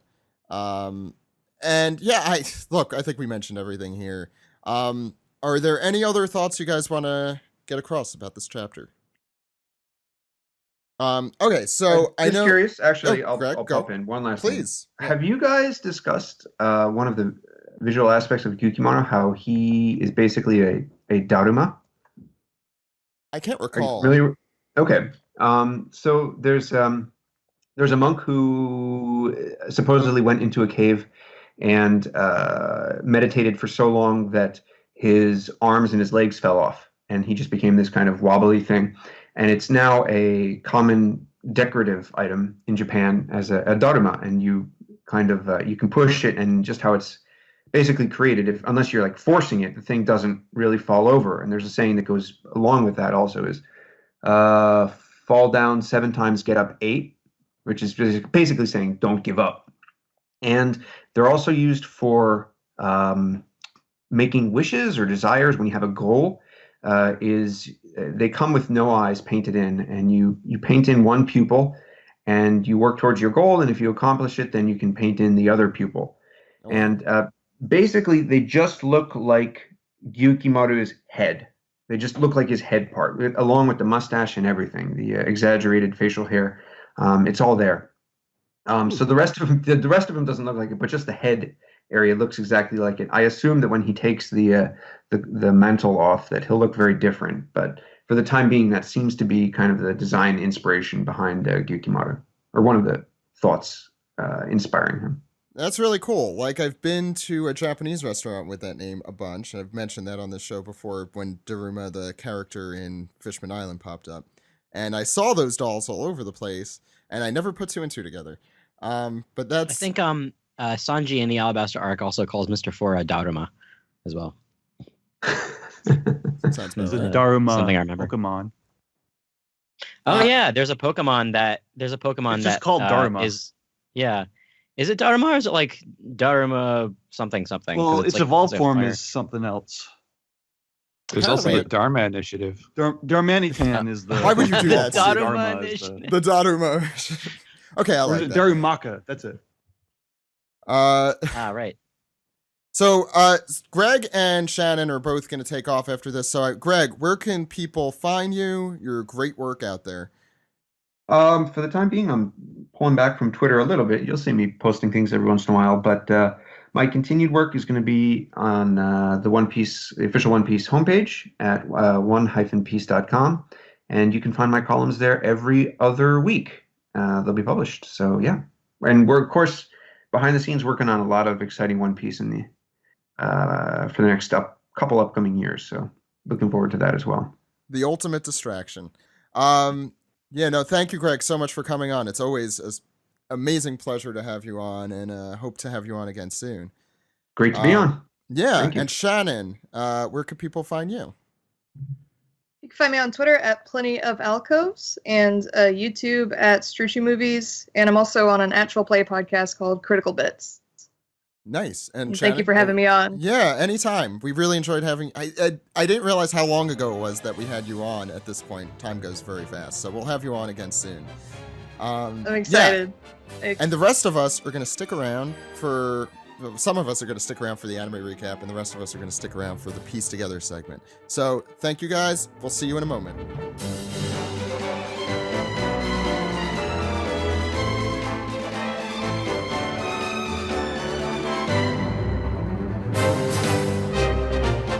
This is the anime recap for episode 877, The Parting Time, Pudding's Last Wish. I'm your host Sam, and today with me we have... Yes, who? It's Ed. Hey. Me. Yeah. It's the end of Whole Cake Island. I feel like it's been like a year and a half, right? More than that, because it is 95 episodes. Wow, that is 2 years. That's 2 whole years. Yeah. Wow. Okay. So the title card this week begins at 2 minutes and 51 seconds. There is no recap at all. Yeah. It just goes right into it. We have a scene where Brooke and Nami they're steering their way out of Totoland. Brooke is asking, "Do you think Jinbei and the others are okay?" And like Nami, she starts to answer like you expect her to be like, "Oh, of course, we should trust them," but she doesn't answer. She's like, I don't know about that. Yep. We come to a scene with Sanji where he's kind of looking out at the horizon. He's talking to himself. So Pedro has died. I guess he has just learned this now. He's remembering a scene. He's remembered when he first met Pedro. I can't remember if this was an earlier scene. No, I think this is new material. Well, I mean, we knew that had happened, but not that. Right, but we hadn't seen the specific.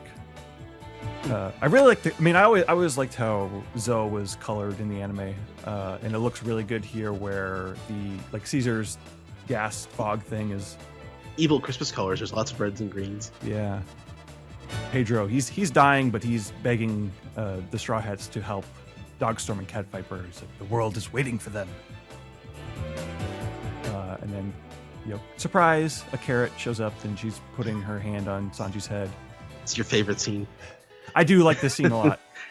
And yeah, they do a good job of highlighting it because it's they don't have background music, which I always am a fan of in limited circumstances.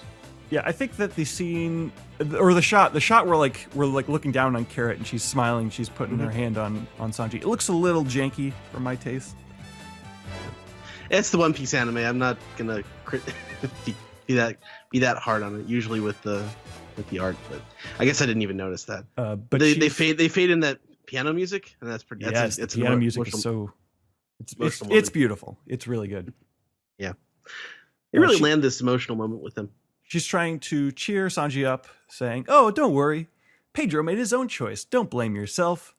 But then as they go on, she starts crying, and that's when the music shows up. And she's like forcing herself to talk through the tears and the snot, and she's asking, "Do you think you could just offer him thanks?" And Sanji he's the one comforting her, and he's saying, "Oh yeah, I know the kind of man that he was." And then that's when I guess the piano music is the beginning of the song. But then the strings come in after they like pull out the wide shot, and then they start singing. Whoever these singers are, they're the narrator singers, I guess. Yeah, it's a man and a woman, and it's very operatic. It's just like This is an opera song, and they're going like Soul Pocus. This is a Andrea Bocelli, Sarah Brightman duet. So yeah, the singers, the voices are singing their song, and it sounds like an Andrew Lloyd Webber musical is what it sounds like. It's the lyrics they range from like really thematically interesting to weirdly on the nose. Yeah, I agree with that. I like Steven's translation a lot more than like these clearly like very literal subtitles. Mm-hmm. But we see Chopper. He's working on Luffy. He's healing him up. Brooke and Nami are noticing the cotton candy falling from the sky. If you'll remember, the arc opened with Sanji entering Totoland and the cotton candy snow, and he's eating it and stuff. So that's the sign that they are at the edge of the territory. There's a shot of Big Mom. She's on the candy frog, and she's just zooming. Yeah, and the water is just going everywhere, and the singers are still narrating the whole episode. Yeah, but like they're singing like it's a plot that the greedy mama contrived. I'm like, all right, it's a little on the nose. Yeah. That's we see Judge standing there, but this part of the song, it's mostly about Sanji and Pudding, where they're talking about fairy tale prince and beautiful princess manipulated in a puppet show where they are not attracted to each other. Although I'm not sure about that last part. Well, I guess it doesn't matter if they are or not, but right. An interesting visual detail is like Pudding's wedding veil is just kind of in the rubble, kind of floating in the breeze. Yeah, it's like caught on something. Jinbei is fighting. He's doing his fishman karate, beating up some Big Mom pirates. Mm-hmm. We flash back to Pudding being instructed by Big Mom, who's going through the regular spiel of, all right, Pudding, use your amazing acting and make this man fall in love with you, even though you're a hideous monster. Don't forget.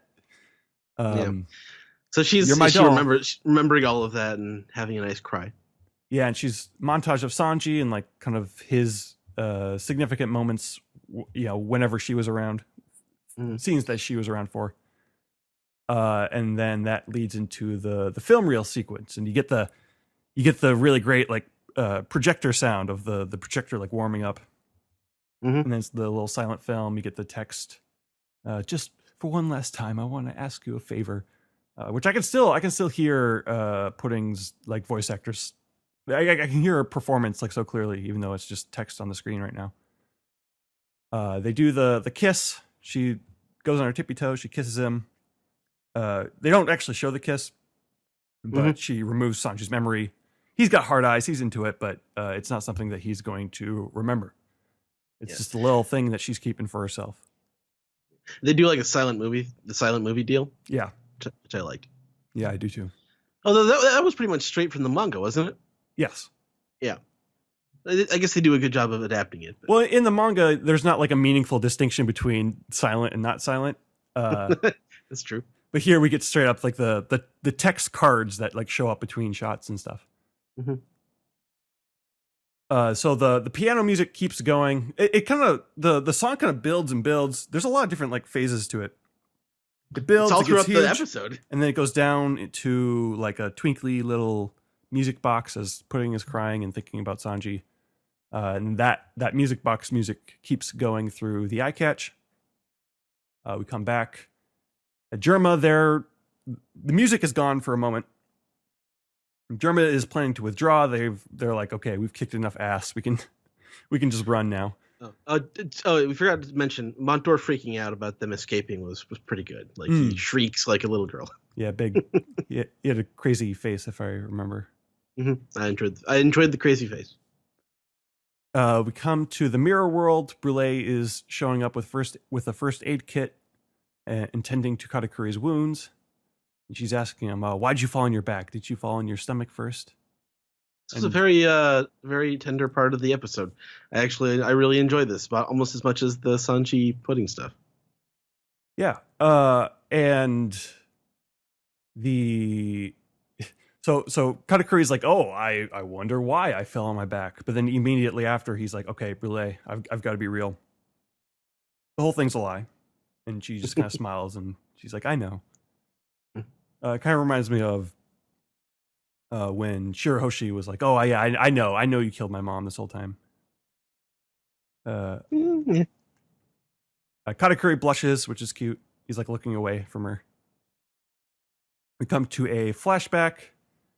Katakuri as a child. Surprisingly, he wasn't born with the shame. Like he was a wild child once upon a time. He didn't mind people thinking he looked dumb. We've got a little child, Sparrow, saying, if you hid your mouth, you'd have more friends. But Katakuri's like, screw that. They don't like the real me. They're not friends of mine. Obvious adult voices aged down just for one scene. Yeah, it's I wish that they had gotten like a kid or a woman to do the younger Katakuri, because he's clearly supposed to be like 10 right now or something. Something like that, because Brule is a few years younger, and like he's what, 40? 50? He is 48. 48, and Sparrow is 50. Yeah. And okay. It's a long time ago. Yeah. This is pre-Roger. Yes. Oh, this probably would have been what's his face, Rock's time. Maybe.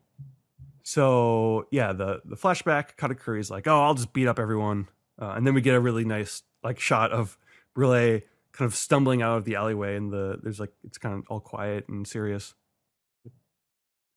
And so we get the origin of Brule's scar. Katakuri is struck with guilt. He's saying, "Oh no, if I hadn't just been doing everything I wanted, my family wouldn't have gotten hurt." And Brule's trying to comfort him, like, no, I like you just the way you are. But Katakuri is like, "No, I've got to step up my game now." And so that's when he adopts the scarf, and he adopts this kind of perfectionist identity as a way of intimidating his enemies. Come back to the present. Katakuri is asking Brule, "What's up? Where's Straw Hat? How's he doing?" And Brule like almost doesn't want to tell him. She's like, "Oh, if I tell you, you'll be happy. You'll think that's good." And he has a moment of like, "Oh, you got observation hockey too." Yeah, she's not Team Straw Hat, but Katakuri seems to be. She's seen Katakuri, really. Yeah. So, more so than the rest of her family, I think. Yeah, we have a kind of a scene where more Sun Pirates versus the Big Mom Pirates, but the song is coming back in as Big Mom is now arriving on the scene, and the water is just like splashing like a humongous wave. The Charlottes are happy to see this. They're like, "Yes, this is the way it's supposed to be. Big Mom in power." They're so excited. Like I love that like water tunnel that she makes, that effect they use. Mm-hmm. Yeah, and there's a really interesting shot of like the whole Vinsmoke family standing together. And the Big Mom is just like looking right into the camera and saying, "Life or dead."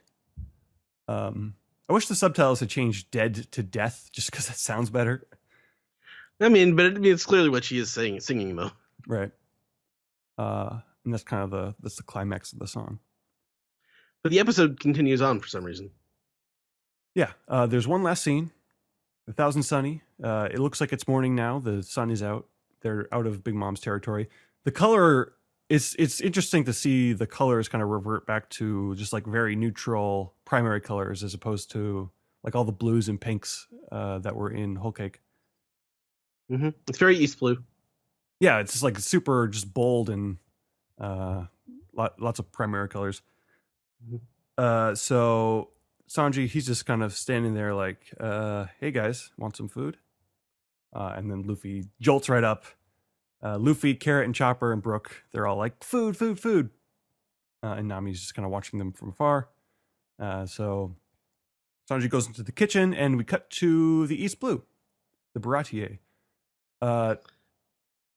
Patty doesn't look right with hair. It's like too dark. You think so? I think his head was shaved when we met him originally. Right. Yeah. And so now he's got like slick back hair. Yeah. Crescent Moon Galley, the guy from the Romance Dawn one shots. He's one of the pirates who's causing a ruckus. Ah, Gary. I knew I recognized that guy. And Zeph is preparing food for him because they've got that. Sanji and Zeph, they both got that. They feed the hungry thing. And their sort of last line is, even the bad guys have to eat. If there's someone who's hungry, I'll feed them. We can talk later. And it's the split shot, the Sanji and Zeph on other sides of the world doing the same thing. Bam, to be continued. It's a good ending to the episode, but with the way they had that with Mama, like at the end, it just seems a little tacked on. Like all the Straw Hat stuff was front loaded in the episode, and they come back to it right at the end, and it sort of felt abrupt. But it was a good ending. It was a good scene on its own. It felt quick for what it is. Mm-hmm. But otherwise, I thought it looked nice. It's a nice kind of final sentiment for the arc. Yeah. As we sail off. Yeah, I like the emotional beats in this episode. I like the katakuri and brulee stuff. I also liked, all the putting Sanji stuff was well done. It was a good emotional beat. Like you sort of wonder what she's gonna do next. But her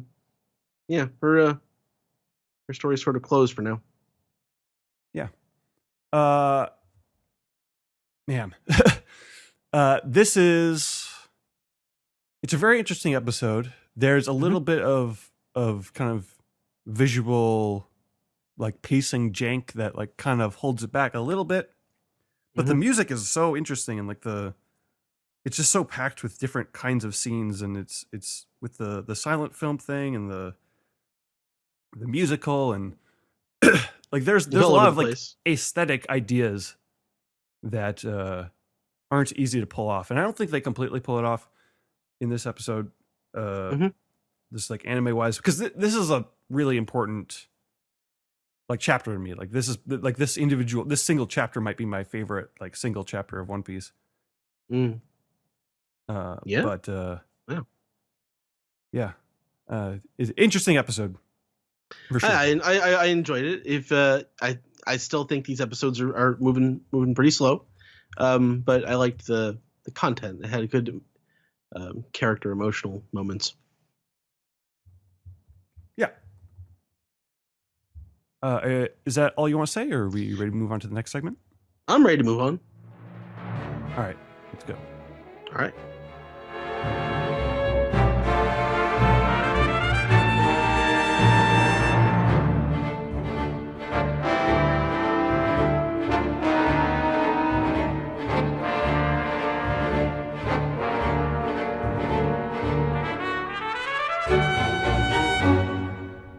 This is the Piece Together segment where you don't have to eat at Arby's. We also take your questions, comments, and theories. Let's start with Ed. What's it called? DSP. Sam, take it away. Our first dispiece this week comes from our good friend Joe. When Big Mom arrives at the prison, the sumo match will be turned into a game of hungry, hungry hippos. Hippopotamus is invited too. I thought it was Hippo Potter in the Chamber of Slaughter. Isn't that what we call it? Hippopotamus or whatever. Yeah.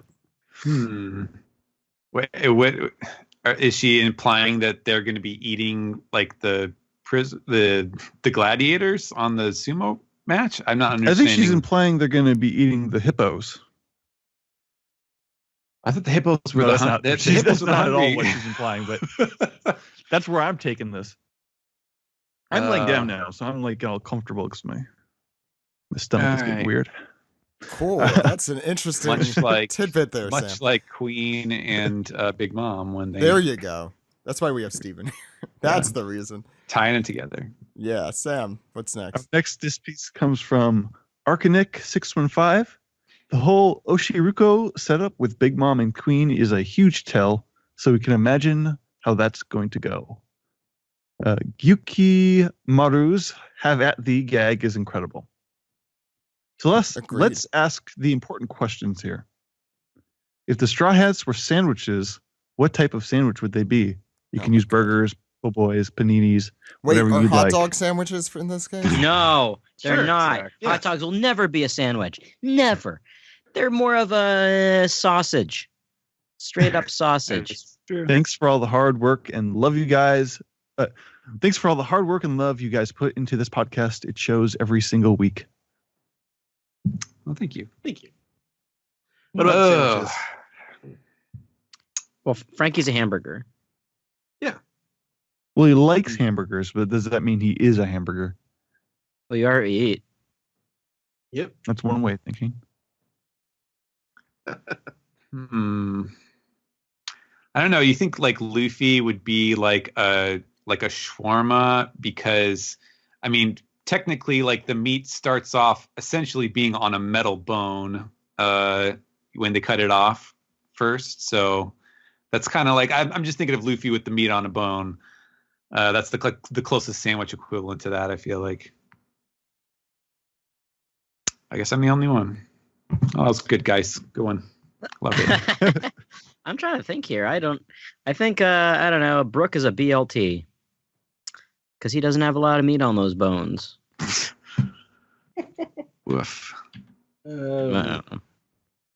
Any more Patreon? Yeah, any more just pieces? Jinbei is a filet of fish.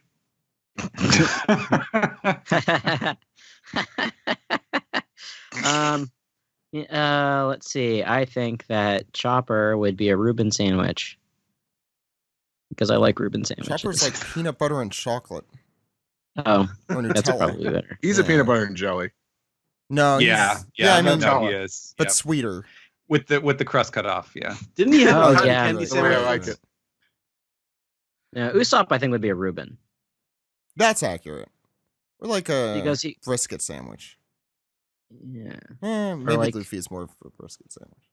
Yeah, Any I'm gonna sandwich give that you can apples. lie about what's on it and it would still taste the same. Oh, so you're saying he's a hot dog? Okay, you know what? That's Fine. what's in it, not what's Fine. on For it. this argument, hot dogs are sandwiches. Usopp's a hot dog because his nose is shaped like one. I like it. and because it's a lie. It's not That's- really. it a is. sandwich. The hot dog is a Yeah, lie. true.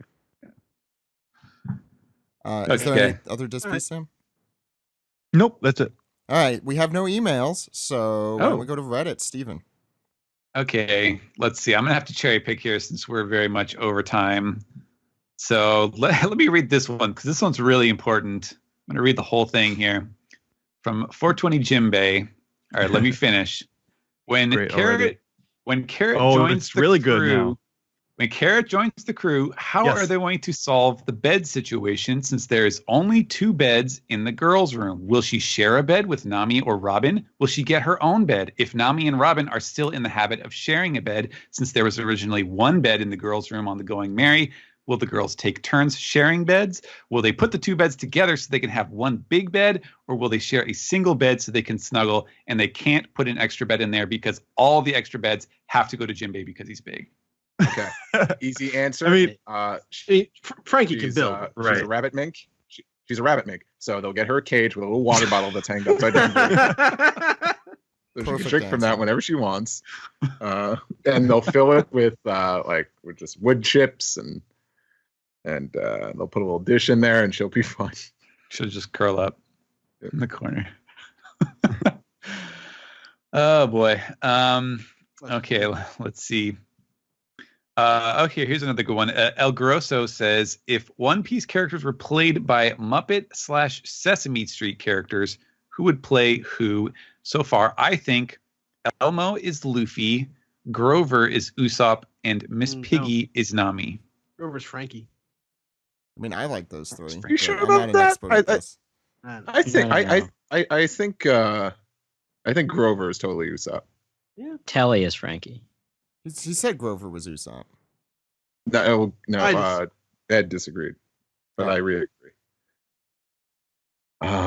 Man. Jinbei is like, oh man, Any of the Muppets. Sweetums. Yeah, a Muppet, not a Sesame Street character. No, they're we're both- just going they're to It's both- either. Muppets, It says either. Yeah. It's either, Oh, yeah. either. Oh, okay. Yeah. Jinbei is Oh. Sweetums. I yeah, mean, we- 100%. And we determined Big News Morgan's is Big Big Bird's Spanish cousin. Cousin Abelardo. Carnival. I was also gonna say that Jinbei could also be Snuffleupagus because he's imaginary. He doesn't really exist. Wait. Oh, is Jim- no, I no. mean, wait. Have I been imagining him this entire time? Well, where do you see him in the story now? Oh my God, you're right. And I could, oh man. Zoro and Sanji could just be Ernie and Bert. Yes, accurate. Sanji. Sanji. Hey, what is it, Zoro? Brooke is Dr. Teeth. Yeah. Yeah. Or yeah. Robin and is there's Sam the Janice? Eagle. San Diego. Yes. Eagle. No fun allowed. I do Gecko Nami's Moria's fault. the Count. What about Nami? I agree with Miss Piggy. That's a pretty good. Nami's pretty fabulous. Hey, Nami, my sweet. I'm here to rescue you. So wait, is That Sanji make- Kermit in this? Yeah. Well, I was trying my best, Ernie there, but oh man.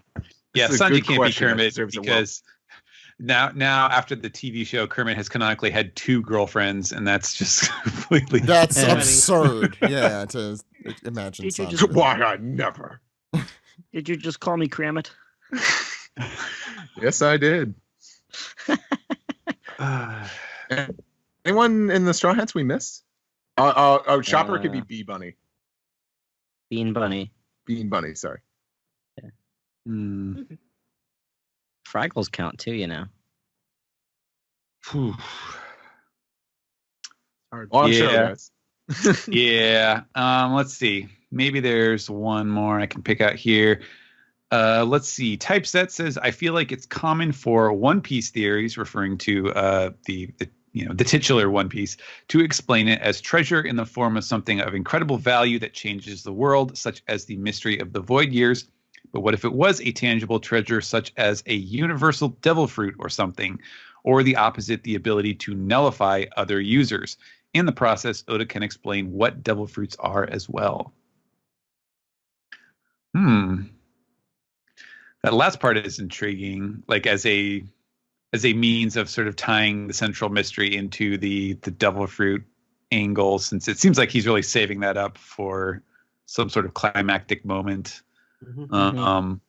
I feel like if it was going to be something along those lines, it would need to come within the context of like that there would have to be something they would use it for specifically to, to save the world or to achieve whatever the ancient kingdom goal was. Like, I feel like just on its own, like this is a cool superpower, or, this helps, remove Blackbeard's powers or something like that, is a little bit unsatisfactory on its own. Like you want it to have something that is really meaningful to the story. So I could see that working in the sense of if it is like the secret key weapon to, winning the big battle in the end or something like that.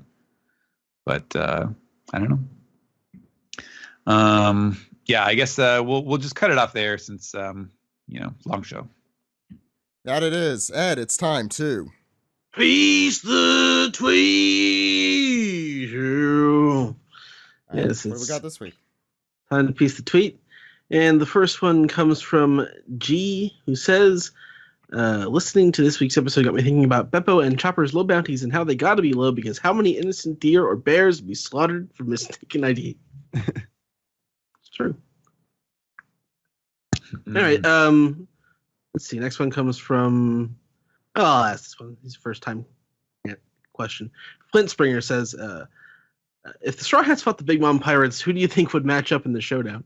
Like, it's interesting to think about now that they've actually, like, antagonized each other a little bit. Like, if they had to fight again, now that they're coming to Wano. Like if it's full crew versus full crew, Yeah. pick one-on-ones. Sanji and Oven, I think, would be cool. Yeah, for sure. Beat themselves up. Mm. I would think that, like, Daifuku and Brook could fight, because they both have, like, projection. Yeah. Hey guys, what if Katakuri fought Luffy? That would be awesome. Alpha versus Omega 2.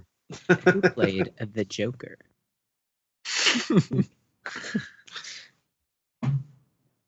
Man, there's a lot of Big Mom pirates. Yeah. Yeah. Well, I remember when we were all theorizing that Smoothie had kind of like, moisture evaporating powers, which I'd suck the life juice out of people. Weird screaming giraffe. Yeah. I want her to fight Brooke. Because he's bones? Yeah. Yeah. Yeah. Like he's got no moisture to spare. Perfect. True. Let's see. Now, who would Frankie fight? On Big Mom, I was thinking Daifuku just because they both have similar shoulders and hair. I can see that. Okay. Yeah. Move on to the next question. Ghost Starch says, Queen's bounty is 1 billion higher than Zoro's. Both are using 2 swords. Queen loves Komurasaki, who may fall for Zoro. Zoro was shown to have some resistance to poison earlier in the arc, which would be useful if Queen is a scorpion. Is Queen versus Zoro probable? It doesn't seem to be going that way right now. No. Yeah. He's not headed in that direction. And Zoro's Okay. headed in every direction, let's be honest. But yeah, I agree. Yeah. Man, I love where Zoro's going, by the way, right now. Like he's just fucking all over the map and just He's so lost. Please, just spin-off comic. I want it so bad. All right, and finally, 91 Ryan says, looks like Luffy will be upgrading his Conqueror's Haki this arc. Also, Gyukimaru can't be patient or have manners when there is a fight. So, thanks for all the comments, everybody. Gyukimaru is actually very patient. He's just sitting there waiting for Zoro to to expose his weak side. That's all he does. Yeah. So that's all we got? Yep, that's it. All right, so I know people like longer piece togethers, but we did have an hour and a half manga recap this week, and we have some special trivia coming up, so let's get into it. All right. Yeehaw.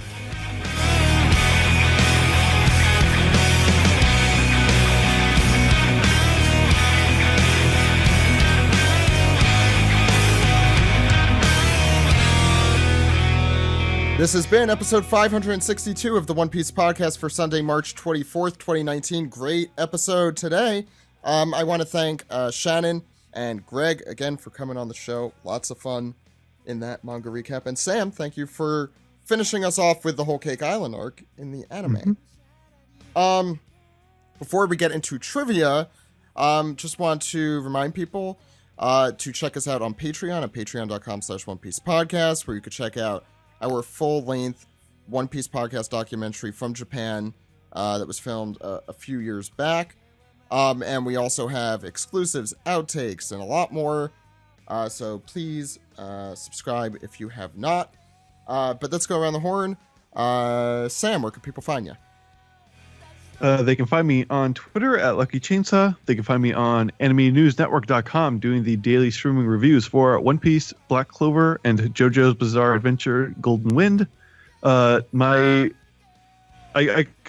going all in on the last Whole Cake Island episode review. Like I decided ahead of time I wanted to like really just like pour every feeling I've ever had about the arc in like one place, and that it's probably not going to get published for like another day, but it's like the longest thing I've ever written for the site. So Wow. I hope people Good, read though. it. Yeah, looking forward to that. Yeah, I mean, it's probably your last chance to talk about it in that kind of way for a long time.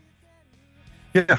It's an arc that like it's pretty important to me, like What? personally. So Kyle, Well, I mean, actually, until Big Mom comes back in the Wano anime, that's... but I mean, like yeah, that'll be different. symbolically, it's, there's. It's- I got it's not feelings like- like sorry, not to cut you off, Sam. It's not like when Big Mom shows up in Wano and Sam could just be like, all right, so now's a good time to talk about the Vin smokes. Perfect. Steven, where can people find you? You can follow me on Twitter at Translatosaurus. I have some cool stuff in the works for the next couple months. I'm hoping to be able to talk about some of that soon. So look forward to that. I think some people will be interested. Just tease that out there. Alex. Find me on Twitter at dude !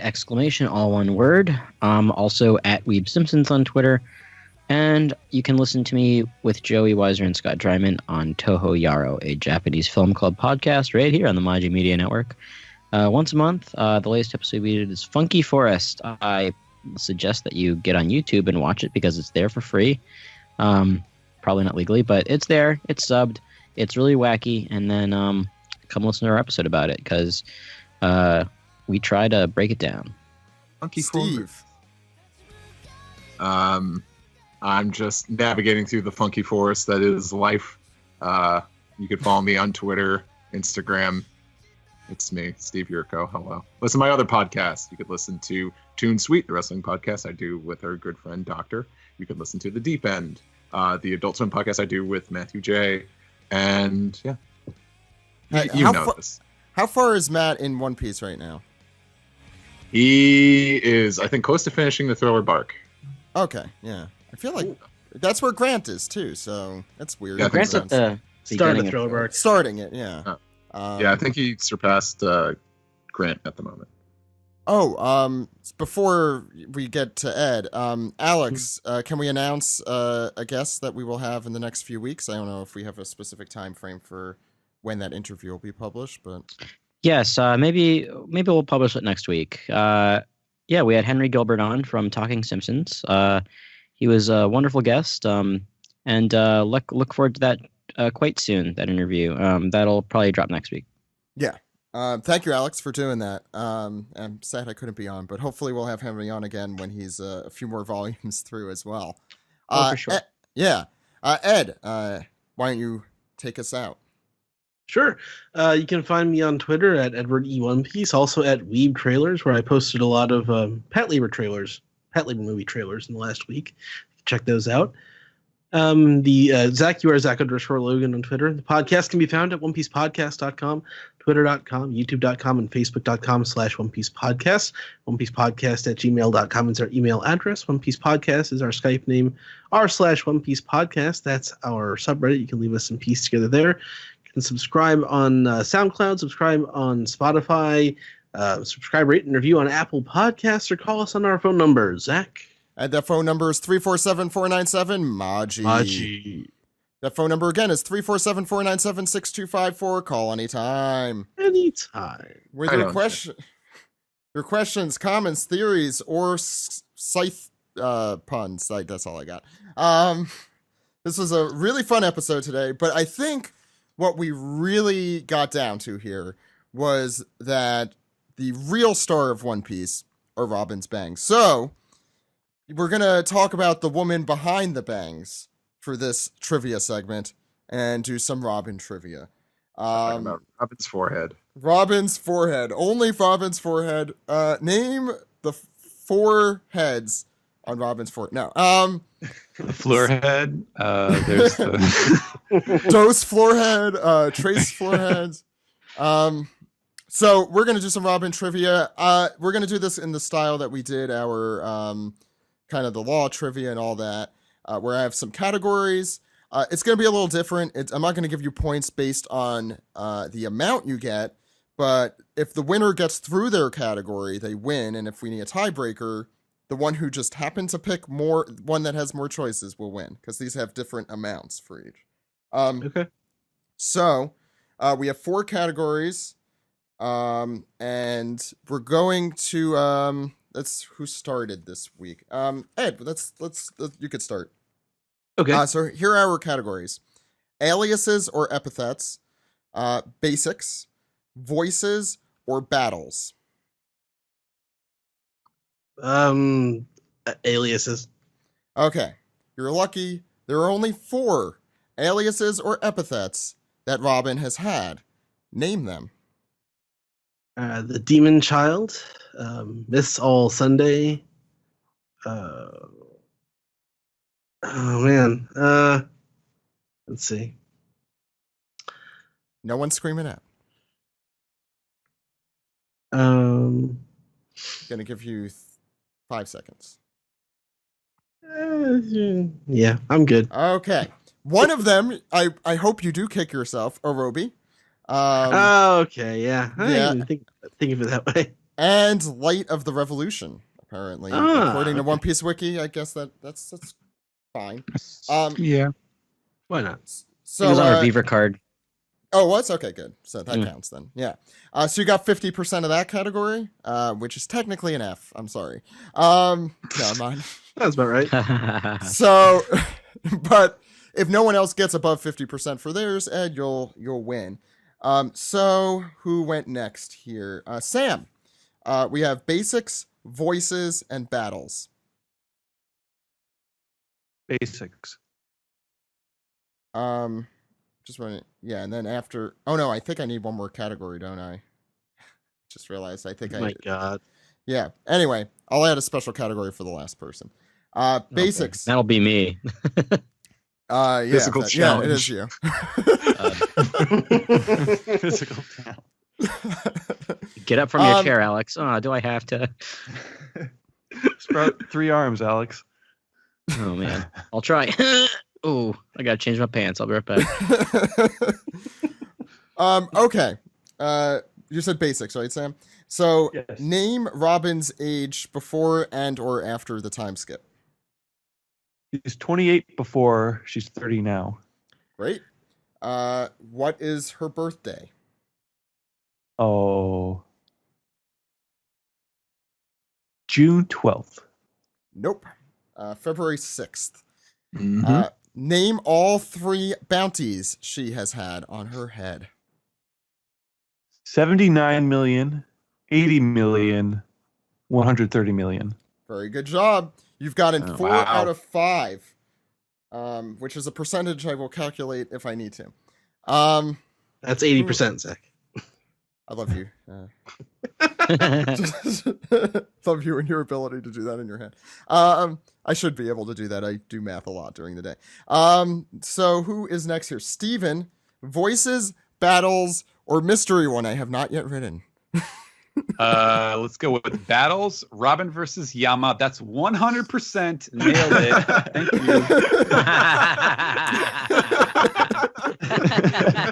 you. I'm shocked. No one tried to do that before.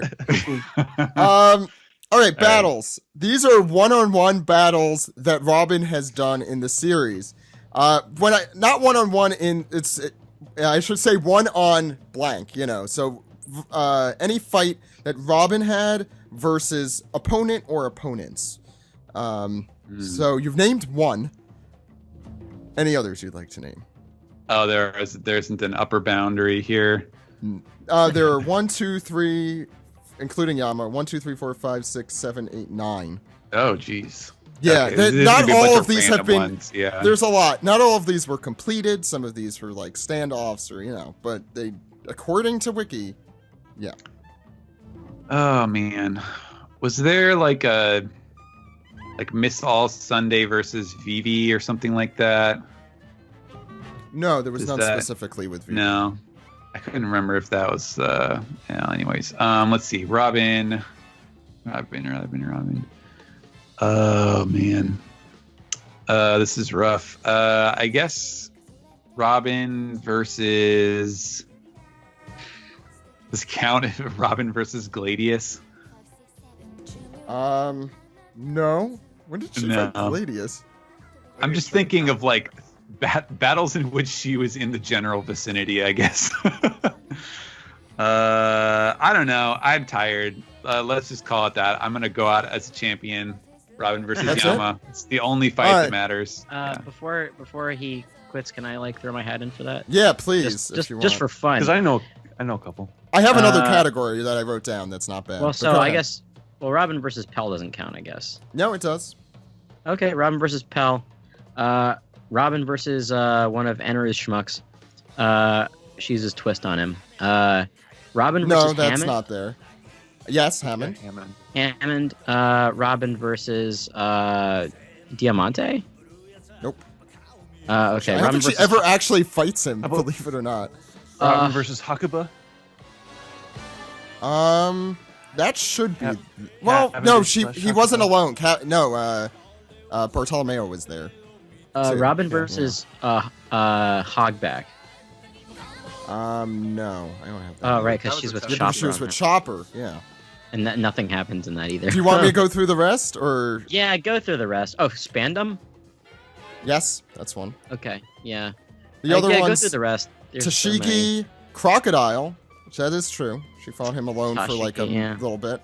Ammo Knights, which are some random people in Fishman Island. Treble and Sugar.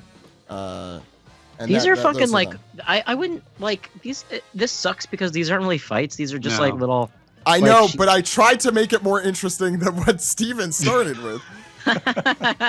Okay, I so think Robin Steven had a should- fight in One Piece. It happened. Steve, It was a fight you didn't see. Yeah. Yama was never popular. Steve, you have two categories. You have voices or the secret category that I have written now. Physical challenge. You want physical challenge? Voices. Voices. Okay. I guess that's no. Wait, I'm thinking You have out to loud. do an impression. Because I feel like one of them's gonna be like, oh, what's her Japanese say? Like, what's her Japanese voice? And I forget her name. So I'll go with the mystery box. Oh, you want the mystery box? Yeah. Okay, mystery box is affiliations. Name the organizations. Yeah, that's it. That Robin has belonged to willingly or unwillingly. Baroque Works. Yep. Cypher Pole. Straw Hat Pirates. It's only manga, right? Yes. Okay. O'Hara Scholars. Yep. Revolutionary Army. Yep. You're missing two. Missing two. Well, it's not You're the gonna Foxy kick yourself Pirates. at one, and you're never gonna get the second. That's a challenge. do split up Straw Hats count? What do you? Like Dressrosa, like the Dressrosa crew. No, Oh, no. wait, fuck. I mean, you What, could what, say what, that. what do they call it? What do they call the return, like the Caesar return crew? Does that count? Oh no, but I'll count it now. But I didn't have that written down. But that's true. Okay. It's her working on a bridge. You're count? thinking too much. Oh, yes, it does. Do you Tequila know? Wolf. Do you know what she did there, or what she was like? Her. I don't know how to phrase this, but that counts. But can you be more specific? Well, she was a slave. Yep, that's And one. she And you're was- missing yeah, just one. Yeah, Just one, huh? Shit. Oh, yeah. nice. It's this one. This is the one I thought you would get, not the slave one. Give you 5 seconds. Affiliation. Shit. Is it current? Is it Wano? Her being Nope. secret geisha lady? No. Shit. I mean, no. No, that's not what I had written down. But that, I mean, sure, that counts. But so I'll give you another period of time to get the last one. What else? That should have been there. I used One Piece Wiki for these, so Oh, you know how accurate that is. yeah, exactly. So there's a lot that could be missed. All right, I'll give you 5 seconds now, since you got that one. Pirates. All right, the I answer. got up. You did well here, though. Are the Foxy Pirates? Nah. What? Yeah. No. Yeah. That's anime. I said that, but You I said did? that doesn't count because that's not canon. That happened in the anime only. That's right. Oh, it did? Oh, well, okay. That is clearly. I forgot that only happened in the anime. So you win. You get all of them then. Because I will be Um, till the day, so Alex. until the dawn. Great. So Steve got a full category. Good job. I missed you saying that. And One Piece Wiki, fix your wiki. So that's my fault too. I should have realized. Do it all that. for the wiki. So the last category are voices. You have to get all of the voices. And right, as this is- as Okay, there are 3 Japanese voices I know. for Robin. 3. Name those first. 2 English. At least. Well, no. So No, so there are 3 Japanese voices and 3 English voices oh my god, fuck me. Okay, so from different dubs. So Funimation dub is Stephanie Young. The 4Kids dub is Veronica Taylor. Yes. Her regular voice is Yuriko Yamaguchi. Yes. Fuck, she had somebody fill in for her during Anius Lobby, and I don't know who the fuck that is. Because who the fuck is gonna remember that? No one.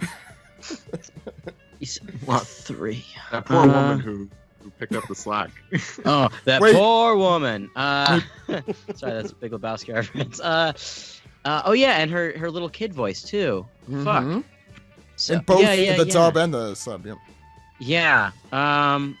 Well, there's no fucking way I'm gonna remember that for the Japanese version. Because But it I was an can- actual kid. Yeah.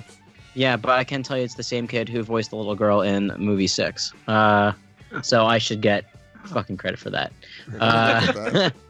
And I don't know who voiced the dub little girl Robin. This is a tough category, and fuck you, Steve, for picking the one I probably could. Yeah, I thought he was gonna pick this one for Yeah, sure. the Japanese ones I wouldn't be able to do, but I think I know. Yeah, I know all the Who's dub the last? Who's the last funny one? There's only one. ones. The funny one. It's Jade Saxton. Yes. Missing from the Japanese ones. And these are freaking hard. Yuko Kabayashi, who was in. Oh, Anzu Nagai is the kid. Who you were correct. She was the only other role. Was in movie 6. So I would Yeah, that technically should- give that to you, that but should you count, also 'cause I needed to get got- all of them. So it's Okay, there's well, nothing fuck can do. you, 1 and 2 and 2. Fair. What else did her replacement voice do? So her replacement voice also was Marin in DBZ. Marin or Maron? Maron. Maron. Oh, the Maron. girlfriend. Oh, it's the girlfriend. No, the girlfriend. Mark The Maron. girlfriend or Krillin's I daughter? don't know. No, the daughter I don't had know. 2 R's. Yes. Oh, is that the difference? So it's Mark Maron. You remember from Endless Schmaltz? You know, remember how Bulma on Namek when she's hanging out, she's listening to her Mark Maron podcast. I apologize, Oh my listeners. God. It was a joke I made years ago, and it Oh my broke them. god! Holy shit! She's also the young senpai witch in Kiki's Delivery Service, and Washu in Tenchi Muyo. Oh, well, Washu.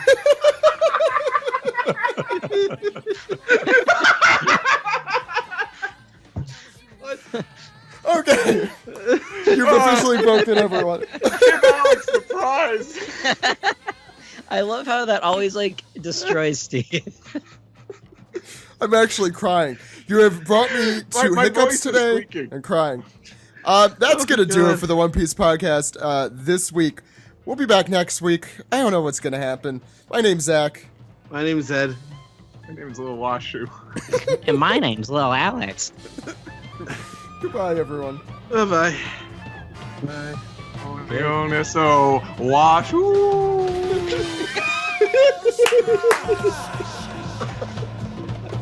Okay.